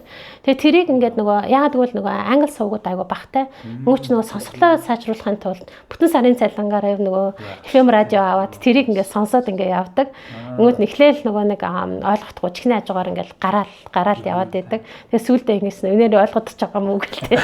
Чи ингээд сонсороод ойлгоод. Тийм тэгээд ямар гоё хичээл зүтгэлтэй явж бас яасан юм бэ. Тэгээд нөгөө арталтаа нөгөө GRE, GMAT-ийн нөгөө амар хүнд өгнүүд байдаг шүү дээ. Дандаа синоним нь олох тэгээд opposite үг нь олох гээл те. Тэдрүүдийг арталтаа хийж нөгөө маа захирал бас арталтаа нүдтэй юм уу тэнгуут миний сандал иргэдэг эргээл нөгөө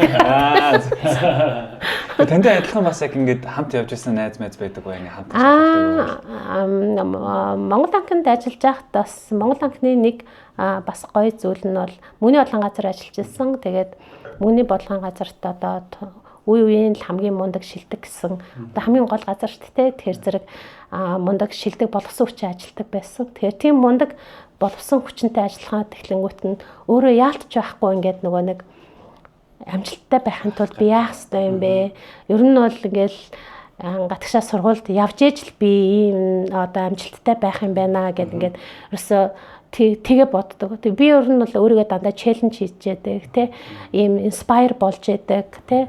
Тим одоо орчин хүмүүсээр өөрийгөө айгу хүрүүлэх дуртай. Тэгээд нөгөө миний хажууд аж хүмүүс амжилттай ангууд чинь илүү бас ингээд яаж тэрэн шиг байж байх юм бэ гэд ингээд илүү хичээдэг. Тэр маань бас нөгөө амьдралд маань явсан одоо айгуу бүр жоохон байхын л одоо ингээд нөгөө нэг амжилттай байх тэгээд юм мундаг хүмүүсүүдээр хүрээлүүлэх тэр хүмүүсийн төвшөнд очихын тулд яах ёстой юм бэ гэдэг ингээд бодоод хичээгээд явж ирсэн. Тэр бол миний амьдралд амар том нөлөө үзүүлсэн байна. Танд ингээд ээж аав чинь одоо ер нь менторуд гэдээ ярьдаг шүү дээ. Тэнийг хэдүүл айгу том зүйл гэж бодохгүйгээр зүгээр ингээд ээж аав хүртэл сайн ментор байхгүй үед байна те. Тийм нүүр нөлөөтэй хүмүүс хэрэг байсан бэ? Та ингээд мэдээж өөрөө ингээд би гэж явгал байж тараа энэ чинь олон хүмүүс ярилцсан, найз нөхдөйгөө ярилцсан үгүй ингэсэн байлээ гэж ярилцсан те. Тийм менторуд хэрэг байв амьдралд ингээд нөлөөлөх гэж чадах. Мэдээж нөгөө аа маань нөгөө банкнд ажиллаж байсан. Тэгэхээр зэрэг бас удирдах ажил хийдэг байсан. Тэгээд аавын нөлөө бол маш их байсан. Мэдээж нөгөө амжилттай яагаад хэлж байгаа нөхөр зэрэг нөгөө маань юун дээр их сургуулаа төгсөө 74 онд одоо Монгол анхнд одоо улсын банкны ерөнхий оронд ороод Монголын урсгал залуучдын эвлэлийн өрийн дарга нээсэн, сүүлд нөгөө намын өрийн дарга нээсэн гээл тэгэл дэлхийн залуучдын оюутны 12 дугаар их наадамч Монголын багаа ингээд нөгөө нэг аваад лидинг болоод гээд явж исэн гэл ингээл үуч нөгөө хувь хүн өөрөө аяг итгэвтэй юм учраас нөгөө бол ялтчих байхгүй бас нэг рол модел бол байсан. Дээрэс нь нөгөө мөнгөний олон газар оронгууд чинь тэн чинь угаасаа хамгийн шилдэг мундаг гэсэн одоо нэг би хамгийн бага нэсэн л да тухайд чинь тэгэл ингүү чинь том ах эгч нар чинь угаасаа л аягүй мундаг тэгэл ингүү чинь яаж идэр шиг болох хэвээр болоо гэх өөрөө хичээн зүр арга байхгүй шүү дээ. Одоо хинээс тэр нөгөө нэг юг авах юм те. Тэгэхээр өөрөө айгу хичээх хэрэгтэй байна гэд ингээд яажсан. Манай нөхөр бас мөнгөний олон газар ажилладаг байсан. Тэгээд надаас төрүүлээд нөгөө нэг Англид сургуульд яваад гисэн. Тэгээд тэнгуү чин тэр мөр чин хөртөлд нөгөө нэг ингээд хор шарга нөгөө тийм тэгээд явах юмсан гэлээ. Тэгэл одоо хилээ илүү хичээх тэгэл одоо 6 гэж ажиллаад дуусгадаг бол одоо 10 11 хүртэл ингээд нөгөө хичээгээд нөгөө хилээд авчих юм бол явчих гэдэг шүү дээ тий. Гол нь л нөгөө нэг гол шаардлага чинь хилээд авах тэгээд дээрэс нь scholarship болдог. Сургуулиас нь admission авчдаг гэсэн мөртлөө scholarship-г болохоор чинь зэрэг яаж 50 60 мянган доллар төлөх юм те. Тэгэхээр чинь зэрэг яаж scholarship авах вэ гэдэг бол аягүй чухал. Тэгээд 1-2 жил жоохон бүтлгүүдөө тэгээд scholarship маань ч гэсэн бүтсэн чагсаар нь бүтээл ингээ явуулсан. Яг ингээд нэг бүтсэн тэр 2000 онд бүтгэхдээ бүр өстө 4-5-аараа бүтээд тэнгуут нь өө тэр чинь өмнө ирж байхгүй юм. Амар олон сургууль бүрстэй тэгэл валютын сангийн Монбошогийн ингээл одоо Нидерландд бас нэг full scholarship тэгээд тэн дотроос ингээ сонгож агаад би нөгөө Америк руу явах Сорсын сангийн scholarship-ийг сонгочихсон. Тэгээд нөгөө Монбошогийн нөгөө нэг юунууд нь бүр тэр чинь одоо 2000 он гэсэн үг шүү дээ. Өнгөө чи нөгөө бүр гайхаад ингээд хийц. Тэр нөгөө докторийн програм гэсэн байхгүй. Өнгөө чи хин ч хизээч ийм Монбошогийн scholarship-ийг decline хийж байгаагүй шүү дээ. Аюу шүүр гэд бүр манай нөгөө банкны утас руу залгаа би тэгсэн чинь би нөгөө нэг Америк руу явахаар болцсон юм аа. That makes sense. Тэгээд яг бас яг Америк руу явах сонголт хийсэн ч гэсэндээ бас айгу зөв сонголт байсан гэдэгтээ бол айгу итгэлтэй байдаг. Тий. Одоо дэгийг захирал ингээд одоо зөндөө албан тушаал хасч байгаа шүү дээ хаан банкд ороод тэрний л яриа тий. Хаан банкд ороод зөндөө албан тушаалаад хасч байгаа яг ингээд хэрэгжүүлэхэд айгу хэцүү одоо төслүүдийг ер нь хэрэгжүүлэхэд юу амар хэцүү байт юм бэ? Ийм хаалт тэр хаалтыг ер нь яаж давах? Давбал илүү амар байдаг юм байна. Одоо та мэдээж туршлагатай эксперт тэгээд тэр үүднээсээ ер нь бас залуучуудаа юм зөвлөгөө өгвөл одоо яг л ингээл менежментийн төвшөнд яваад нэг юм хэрэгжүүлэх гээл тэр нь бүтдгүү болтгоо юу нь таны хувьд айгүй том хаалтууд болж ирсэн бэ?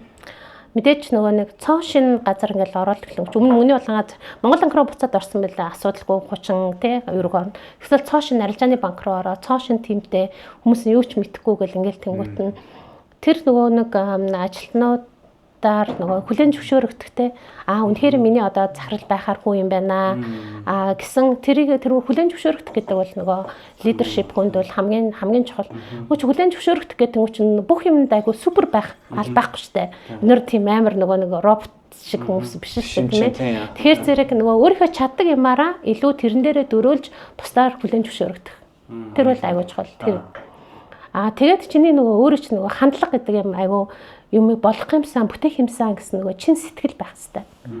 Тэгээд нөгөө доотлын хүмүүсүүдтэйгээ ингээд аягүй сайн коммуникац хийгээд тэр зорилгоо төлөө ингээд нөгөө бага нэгтгэж чадах юм бол тэр бол хамгийн одоо гол зүйл гэж бодож байна. Мэдээж надад бол мэдээж хамаахан дөнгөж оронгууд челленжүүд бол зөндөө байсан тийм ээ.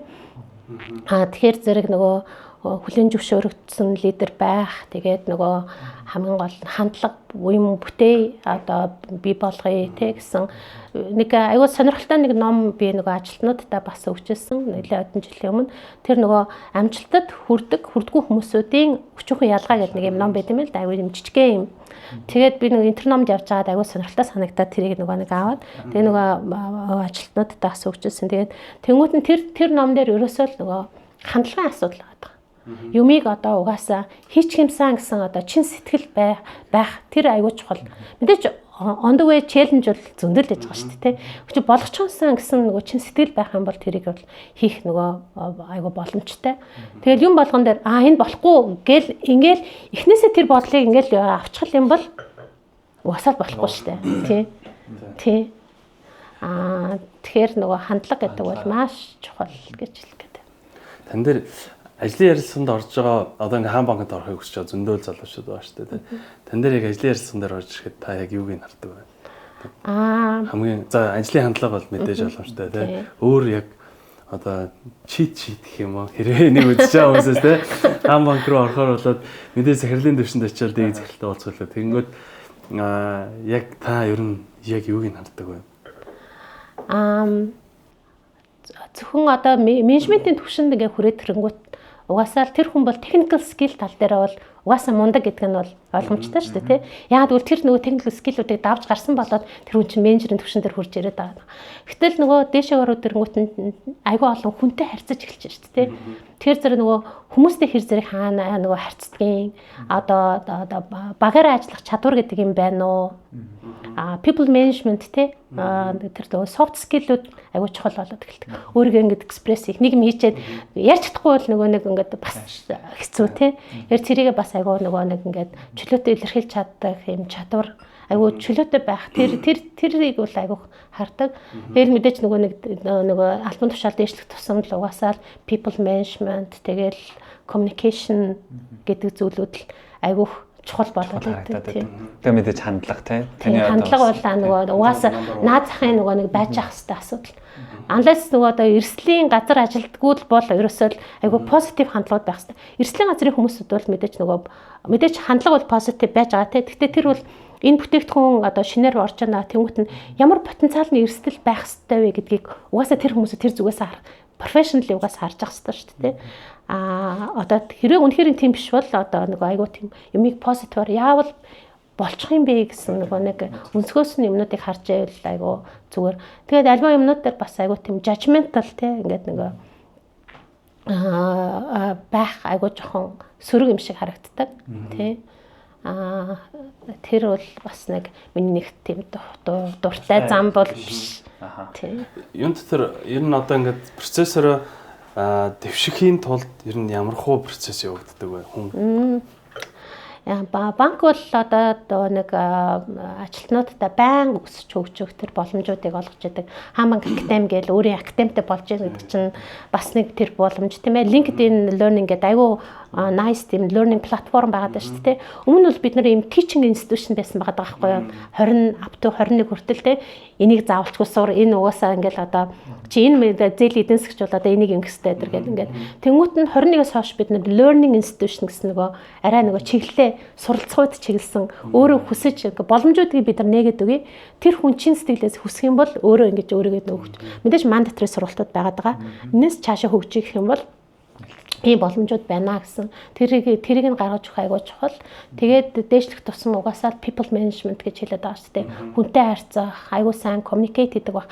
Ганцхан энэ чинь нөгөө банк дотроо коммуникац яагаад байгаа юм шиг шүү дээ. Айгүй олон competitor одоо юунуудтэйгээ одоо бусад байгууллагуудтай харьцсан, олон улсын хөрөнгө оруулагч нартай байгууллагуудтай харьцсан. Дээрээс нь засгийн газар тэгэл одоо янз янзын Монгол анги зохицуулах ороо гэл тэгэл ингээл янз янзын юунтай ч гэсэн ингээд харьцаад явна шүү дээ тий. Тэгээ таяртай бас яриад явж байгаа гэсэн бас нэг коммуникац. Яг тийм тий. Тэгэхээр чин тэр аюу чухал санагддаг.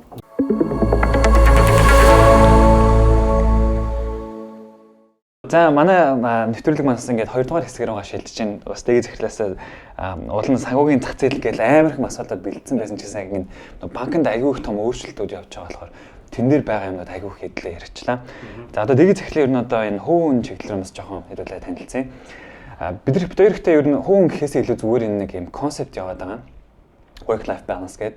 Одоо ихтэй маань Тэмүүлэн бас сүүлийг хэлээд байгаа work life integration гэж яриад байгаа. Яагаад гэхээр энэ баланс гэхээсээ илүү энийг яалч байхгүй хүн өөрөө ингээд өөрийнхөө цагийн хуваартай нэвтрүүлэхгүй бол энэ өөрөө ингээд ер нь motor function ч юм уу те бүх бие физиологоор хүн өөрөө амтан учраас заавал нэг юм mentally цэнэглэгдэх, physically цэнэглэгдэх. За тэгээд энэ амар том завгүй хэмнэлээс гарч нэг disconnect болоод nature-тайгаа reconnect болох те энэ концептууд айгүй чухал болоод байгаа сүүлийн үед. Тэгээд та ер нь бас энэ work life integration гэдэг концептыг юу гэж боддог вэ? Ер нь бас амьдралдаа хэрэгжүүлж ажиллаж байна. Залуу байхад бол ерөөсөө нөгөө work life balancing гэдгийг ерөөсөө ойлгохдогчгүй мэддэгчгүй тэгэл 10 хэдэн цаг тий 17 8 цаг ажиллаад гэл ингээл энийг бол айгу нормалны зүгээр л яваад байдаг гэсэн.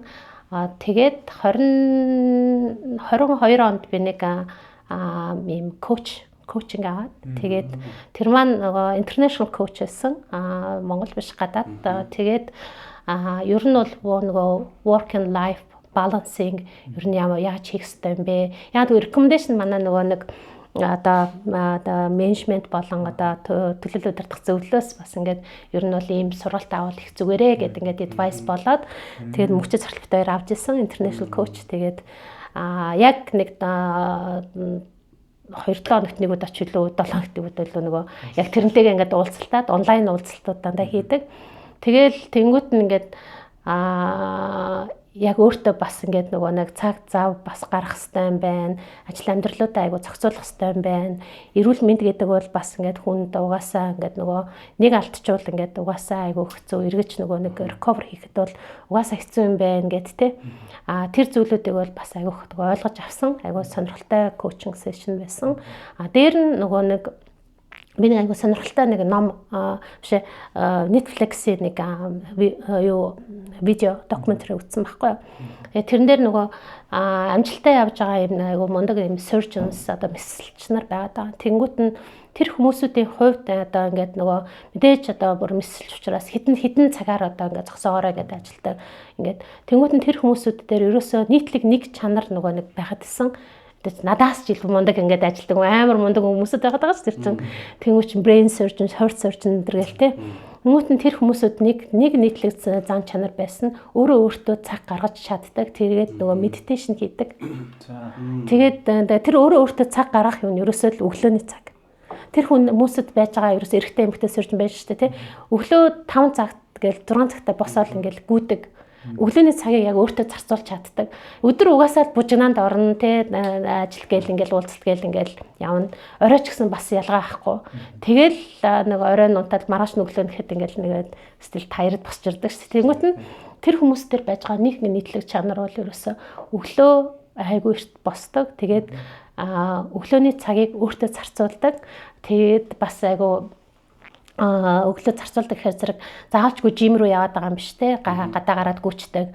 Эсвэл одоо ингээд аюу сэтгэл нь аюу хүнд байх юм бол одоо юм сүм дээр очиод ингээд медитейшн хийдэг ч юм уу. Тэрийг үзэл за энэ аюу мундаг юм ингээд ойлгож байгаа. Тэнгүүт нь амьдралдаа хэрэгжүүлж байгаа нь яг нөгөө аюу хэцүүлтэй. Тэгээд нөгөө би яг энийг яаж захтаа бас нэг юм бас нэг ном уншиж ирсэн. Яавал одоо ингээд нөгөө юмыг ингээд юм habit болох хэрэгтэй юм бэ гэдэг те. Нэг 90 хоног орчим 3 сар орчим тэрийгээ одоо ингээд нөгөө дахин давтаад хийгээд авах юм бол одоо тэр нь бол habit болдгоо гэдэг. Хичээсээ тэгээд бас чадахгүй л. Тэгтээ бас ингээд нөгөө хайчаагүй банк хичээдэг. Дайл болох нөгөө хасаан бүтсэнд бол ялангуяа нөгөө өглөө босоод гэрхнийгээ унтчихад тэгээд өглөө ялтаж авахгүй эрт сэрчдэг. Тэгэл нэг 6 7 цагаас сэрчж जैन тэнгуут нь тэгж хүүхдүүдтэйгээ унтчих гэр бүлийнхээ унтчих бол өглөөний йога дасгал хийж जैन тий. Сайн нөгөө UB марафон болсон. Тэгээд манай нөхөр нөгөө хаус марафонд гүүн гээл бэлдээд байсан. Тэнгүүд нөгөөдгий чинь дагаж нэг цэцэрлэг түрээлтэнтэй жоохон гүгээд би нэг 5 км-ийг бол гүйчээд байсан байхгүй. Тэгээд тэнгүүд нөгөө бүртгүүлсэн. Гэсэн чинь бүртгүүлчихэр чинь зэрэг ялж авахгүй нөгөө хүмүүс хилчиж байгаа шүү дээ. Ингээд тэнгүүд чинь за хилцэн чи одоо нөгөөдгтөө гүйхстэй шүү дээ гэдэг ингээд нөгөө нэг зориг тавьчих юм бол тэрнийхээ төлөө тэрийг нөгөө хүнд хилчих юм бол тэрнийхээ төлөө үгүй хийхээс ч өөр аргагүй. Тэрийг хийхээс өөр аргагүйгээд нэг 5 км-т бас нэг гүйсэн. Тийм тэгээд ийм их бага хэмжээгээр ингээд зориг тавих өглөөний цагийг өөртөө гэдэг бол ялтж байхгүй айгүй одоо зөв юм шиг санагдсан. Тэгээд нэг бас нэг саяхан нэг ном эхлүүлсэн байгаа нь энэ нөө international айгүй bestseller болчихсон юм байна л да 5 AM club гэдэг. Өглөөний 5 цагийн club гэдэг. Тэр зэрэг өглөөний цаг гэдэг бол ерөөсөө хүнд айгүй чухал юм байна. Саяны таны ер нь ярьж байгаа концептууд тийм. Уг нь бол нөгөө тэр чиглэл рүү ингээл яваад байгаа. Тийм ээ, яваад ингээд өөрөөсөө шууд хэрэгжүүлчих чадахгүй тий. Тэгтээ ингээд нөгөө ямар ч гэсэн дотроо бодоод тэгээд ингээд тэрнийхээ төлөө яачижсэн явж байгаа. Залуу хүмүүсүүд хүмүүсийн хувьд бол энийг хэрэгжүүлэх бас бүрэн боломж юм байгаа юм чинь энийг эртхэн ингээд бас ингээд хэрэгжүүлвэл бас зүгээр одоо бол ингээл янз янзын коучинг, ментор гэл те ментор бол бүр лайф амьдралын чинь одоо ментор ингээд одоо ийм концептууд гараад ирсэн хүмүүсүүд ингээд бүр залуучууд ингээд ментор аваад ингээд ингэдэг болцсон байгаа. Ер нь яг намаа би арай залуу ингээд 20 дэх байж хатвал нөгөө тийм юу ч мэдгүй юм чинь те тэгэл юу ч мэдгүй өөрөөрөө тэгэл ингээд баг те нөгөө аавгаа хараад ажилтг хүмүүстэй хараад тэр маань нөгөө нэг яг л миний нөгөө нэг амьдралаас ингээд нөгөө нэг суралцаад ингээд явсан. Гэтэл тэрийг айгу шорткат хийх зөндөө олон ийм боломжууд аваад шүү дээ. Тэгээд нөгөө мэдээллийн амар том боломжууд интернет те тэгээд хэл ус гэл ингээд одоо орчин үеийн хүүхдүүд чинь аюу мундаг болцсон. Тэгэхээр зэрэг ийм боломжуудаа аюу сайн ингээд зөв ашиглаач одоо гэж аюу хэлмээр санагдаад байна. Ингээл сошиал дээр ингээд нөгөө янз янзын нийгэм мэдээж бухимдалтай байдгийг ойлгож байна те. Жохо юм гарангуутл ингээд тэр болгон дээр сөрөг мэдээллүүд бичээл ингээл тэрэндээ нэрвтэл ингээд ах юм бол ямар аз жаргал хаанаас байх юм те. Тэрнийхээ орондоо ингээл одоо медитейшн хийдэгч байна уу, өөрийгөө хөгжүүлэгч байна уу.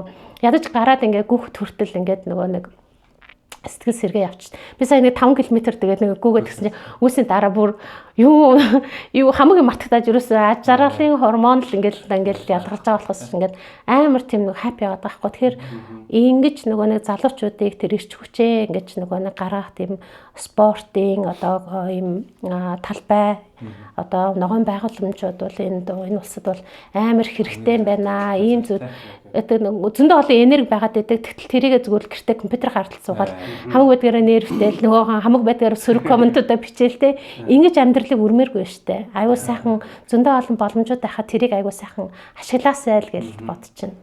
Тэгээд тэгэхээр бүр залуугаасаа ер нь ингээд одоо ч залуу ба ер нь хөвшүүлсэн юм зөв дадлууд байдаг юм. Та ер нь зүгээр юу гэдэг цаавал өглөө ч юм уу ирц зэрдэг байна гэж чинь өдөр нэг заавал 10 минут ном харчдаг гэдэг ч юм уу. Тийм дадлын хувьд. Дадлын хувьд бол зүгээр амьдралгаад явцдал ингээд бүр ингээд бүр амар супер хэрэгжүүлсэн дадал гэж бол алга байна. Тэгээд мэдээж тромжээр байнгын нөгөө мэдээлэлтэй байхын тулд угаасаа л мэдээлэлтэй байх хэрэгтэй. Янз бүрийн хөрөнгө оруулагч нартай, янз бүрийн хүмүүстэй байнга уулзч явдаг учраас ганцхан Монголын мэдээлэл биш дэлхийд дахин одоо олон улс дээр болж байгаа үйл явдлууд одоо банкны секторууд дээр тийм ээ шинэ ялангуяа сүүлийн үед бол дижитал финтек дээр болж байгаа шинэ соргог мэдээллүүдийг байнга авч явах шаардлага байдаг. Тэгэхээр зэрэг өглөө бол хамгийн түрүүнд босоод бол хардаг зүйлүүд бол гэрээсээ одоо банк руу явж авах хугацаанд бол одоо нөгөө нэг олон улсын мэдээлэл болон олон улсын мэдээллүүдийг хвчлэн бүгдийг нь харцдаг. Гэртээ бол телевизээр ерөөсөө үздэггүй. Хэрэгтэй гэсэн мэдээллүүдээ дандаа өөрийнхөө одоо гар утснаас таблетаас харчдаг. Дараа нь одоо нөгөө өдөр ингээд явж агаад бид нарт нэг бас нэг нөгөө PR маркетингийн багаас маань энэ тухайн өдөр одоо нөгөө банк санхүү эдийн засаг тийм ээ энэ дээр одоо ямар одоо мэдээллүүд одоо ингээд Монгол улсын мэдээллийн суваг дээр гарваа гэсэн мэдээллүүдийг бүгдээрингийн ингээд багцлаад ингээд явуулчихдаг. Тэгэхээр зэрэг маш олон нөгөө боломжуудыг ингээд нөгөө нэг цагийг нөгөө хэмнээд өгчдөг. Хүч ингээс тэр мэдээллүүдээ хэрэгтэй гэсэн юмнуудаа аягүй хурдан ингээд уншаад ингээд аягүй апт мэдээлэлтэй байж чаддаг байна. Тэр аягүй чухал мэдээлэлтэй байх гэдэг бол бүр амар чухал. Таас тэн дээр аягүй их фокуслж байгаа юм. Тийм. Яг тэгвэл нөгөө гадны нөгөө хөрөнгө оруулагчтай харилцааг хариуцдаг учраас янз бүрийн нөгөө мэдээллүүд бол нөгөө нэг байнга ингээл нөгөө нэг гарч ирдэг. Хөрөнгө оруулагч нартай ганцхан нэг due diligence-ийн үеэр уулздаг. Бүхэл суугаар бол би нөгөө харьцдаг. Одоо Skype бол Skype, Viber бол Viber, WhatsApp, WeChat гэл те бүхэл суугуудаар ямар нэгэн мэдээллүүд одоо сөрөгч юм уу тэр мэдээлэл гарангуут тэр хөрөнгө оруулагч маань шууд ингээд энэ юу болж байна гэл ингээл асуугаад ороод ирдэг. Тэгэхээр зэрэг тэр байсан жаа хариулт яг хэлдэг шүү дээ. Тэгэхээр чинь хамгийн гол нь хөрөнгө оруулагчдын хувьд бол гол үндсэн юмнуудаа ингээд аягүй сайн мэддэг байхтай аягүй хурдан efficiently тэрийг хариулж чаддаг. Тэр бол нөгөө нэг бас нэг ихтгэлцлийн нэг аягүй гол. Тийм. Тийм учраас ер нь бол нэг банктай холбоотой мэдээлэл, эдийн засгийн холбоотой мэдээллүүдийг бол байнга апдейт байх сонирхолтой. Угаасаа тэр нь бүр habit болцсон. Ер нь жилдээ бол нэг байнга нэг одоо хит хитэн одоо өөрийнхөө сонирхсан номнуудыг бол байнга уншихыг хичээдэг. Хамгийн одоо импрессив миний амьдралд одоо дахин ингээд бүр ингээд уншаад байдаг нэг ном байгаа да. Нэг хоёр ном. Тэгээд тэрний нэг ном нь бол ялтж байхгүй нөгөө надад хамгийн их туссан 2021 онд орлого цагт болчоод нөгөө дижитал банкныхаа стратеги ингээд бүтэн зангидаа нөгөө бичиж байгаа шүү дээ. Тэнгүүт нь дижитал стратеги байсан учраас нөгөө нэг ер нь яах ёстой юм бэ? Одоо дижитал юм нөгөө юунууд банкуд ер нь яаж явах ёстой гэд хамгийн одоо нөгөө импрессив болж ирсэн ном бол тэр нөгөө Эндрю Гроу гэдэг одоо Intel-ийн CEO байсан. Тэрний нөгөө Only Paranoid Survive гэдэг Паранои байснараа ингээд нөгөө зах зээл дээр survive болдгоо. Only Paranoid Survive юм. Тий. Тэгээд тэр номон дээр болохоор зэрэг хамгийн гол зүйл бол ингээд нөгөө зах зээл одоо consumer behavior гэх юмнууд чинь ингээд байнгын constantly changing болж байна. Тэр change ингээд нөгөө нэг ингээд өөрчлөгдөд байна гэдгийг тэр CEO төвшөндөө мэдээд стратеги өөрчлөхөд бол энэ бол too late болсон байдаг. Гэтэл тэрэн дээр ингээд нөгөө нэг харьцаж яг харилцаж яадаг одоо манай ажилтнууд байж байна тий одоо дунд шүтний менежерүүд байж байна. Тэд нар айгуу сайн тэр нөгөө харилцагчийн салхи хаашаа хөдлөд байна уу гэдгийг айгуу сайн мэдрээд дээшээгээ тэр саналуудаа айгуу хурдан efficiently дамжуулж явах only top down approach биш. Одоо bottom to up те энэ хоёр өөрөө баланслагдчихэж тэр нөгөө нэг компани ингэж нөгөө янз бүрийн change өөрчлөлтүүд дээр survive болдог гэдэг. Яг бол Intel одоо яаж survive болсон гэдэг тэнгуут нь бүлэгтээ өөрөө нөгөө нэг бизнес стратеги өөрчлөх хэрэгтэй болсон. Одоо Солонгос, Япон ингээл айгуу мундаг нөгөө компани чинь 80 90 онд ч ингээд айгуу хүчтэй гараад ирэнгүүт нь Америкийн тэр компани survive болохын тулд одоо ингээд айгуу тийм бүх зүйл дээр паранои байх хэрэгтэй тий гэсэн утга санаа айгуу нөгөө нэг одоо чухал байгаад ирсэн ба одоо. Тэгээд тэр нөгөө нэг одоо дунд шүтний менежерүүд тэр яг харилцагчтай харилцаад байгаа тэр хүмүүсүүдийнхээ мэдээллүүдийг бол байнга авч явах хэрэгтэй гэдэг. Юм учраас бид нар 7 хоног болгоны өглөө нөгөө нэг executive management гэдэг нөгөө нэг committee meeting хийдэг. Тэнгүүт нь одоо контакт центр дээр орж ирж байгаа одоо нөгөө тэрчнэл гол манай харилцагчийн гомдол санал юунууд орж ирж байгаа шүү дээ. Тэр мэдээлэгчдийн дуудлага орж ирэх ихний цагт нь хариулж чадав. Ямар саналууд одоо консюмерүүд гаргаж ирээд байна уу? Харилцагчийн сэтгэл ханамж хэр байна уу гэл одоо net promoter score янз бүрийн юмнуудаа хэмжээд байгаа нь нөгөө most up to date тэгээд нөгөө харилцагчаа мэдрэх гээд байгаа гол зорилго нь ерөөсөө тий. Та тэр уншсан номныхаа ямиг ер нь хэрэгжилсэн шүү дээ. Тий бид нар бүгдээрээ хэрэгжилж байгаа тий. Маань тэмүүлэн бас burnout-ийн талаар аяга гоё асуулт байдаг тий. Тэгэд чи асуух тий. Гэхдээ юу яагаад вэ? Уучлаарай. Цаг их бага байна тий. Манай дээс ихл угаасаа ингээд араараас та 28 юу авчуудаг. Тэгэхээр зөндөө хөш асуумаар юм да. Хобби гэл ингээд burnout гэх зөндөө юмнууд байна. Гэхдээ ялт шүү бүгдээрээ цаг ус тавьчих болохоор шууд юугаа дуусгах юм зүг. За тийм байна тий. За окей. Тэгээ маань энэ удаагийн дугаараа мэдээж Бако баарнаас хүрсэн. Тэгээд бид бас энэ гоё Italian wine-аар дайсан их баярлалаа. Тэгээд захиралтаа маш их баярлалаа. Бас энэ их завгүй ажлын хэмнэл дундаас бас нэг бяцхан цагийг бид хоёртаа гаргаж ирээд гоё дурсамжаараа хэдүүлээ гоё аяллаа тий. Тэгээд та таны өөрөө чинь хувийн амьдрал болон энэ ажил үүсч бас хамгийн том амжилттай хүсье. Тэгээд бид хоёр бас урилгыг хүлээн авч ирсэн баярлалаа. За нэвтрүүлэгтээ урьж оролцуулсанд маш их баярлалаа. Тэгээд нэвтрүүлгийн өмнөх дугаарууд дээр хамт ажиллаж байсан ажилтнууднаас мань оролцсон, харилцагч нараас мань оролцсон тий. Энэ амжилтаа явж байгаа хүмүүсийн бас ингээд experience туршлагуудыг бас ингээд олон залуучуудад бас хүмүүсүүдэд ингээд хүргэж ажиллаж байгаа та хоёрт бас маш их баярлалаа. Тэгээд ажилтнаас амжилт хүсье. Баярлалаа. Тэгээд та бүхний комент сэтгэл бидэрт айгүй их чухал. За тэгээд лайк, share, subscribe хийх юм мартав. За тэгээд дараагийн дугаараар уулзлаа баяр та. Баярлалаа. За баярлалаа. Баяр та.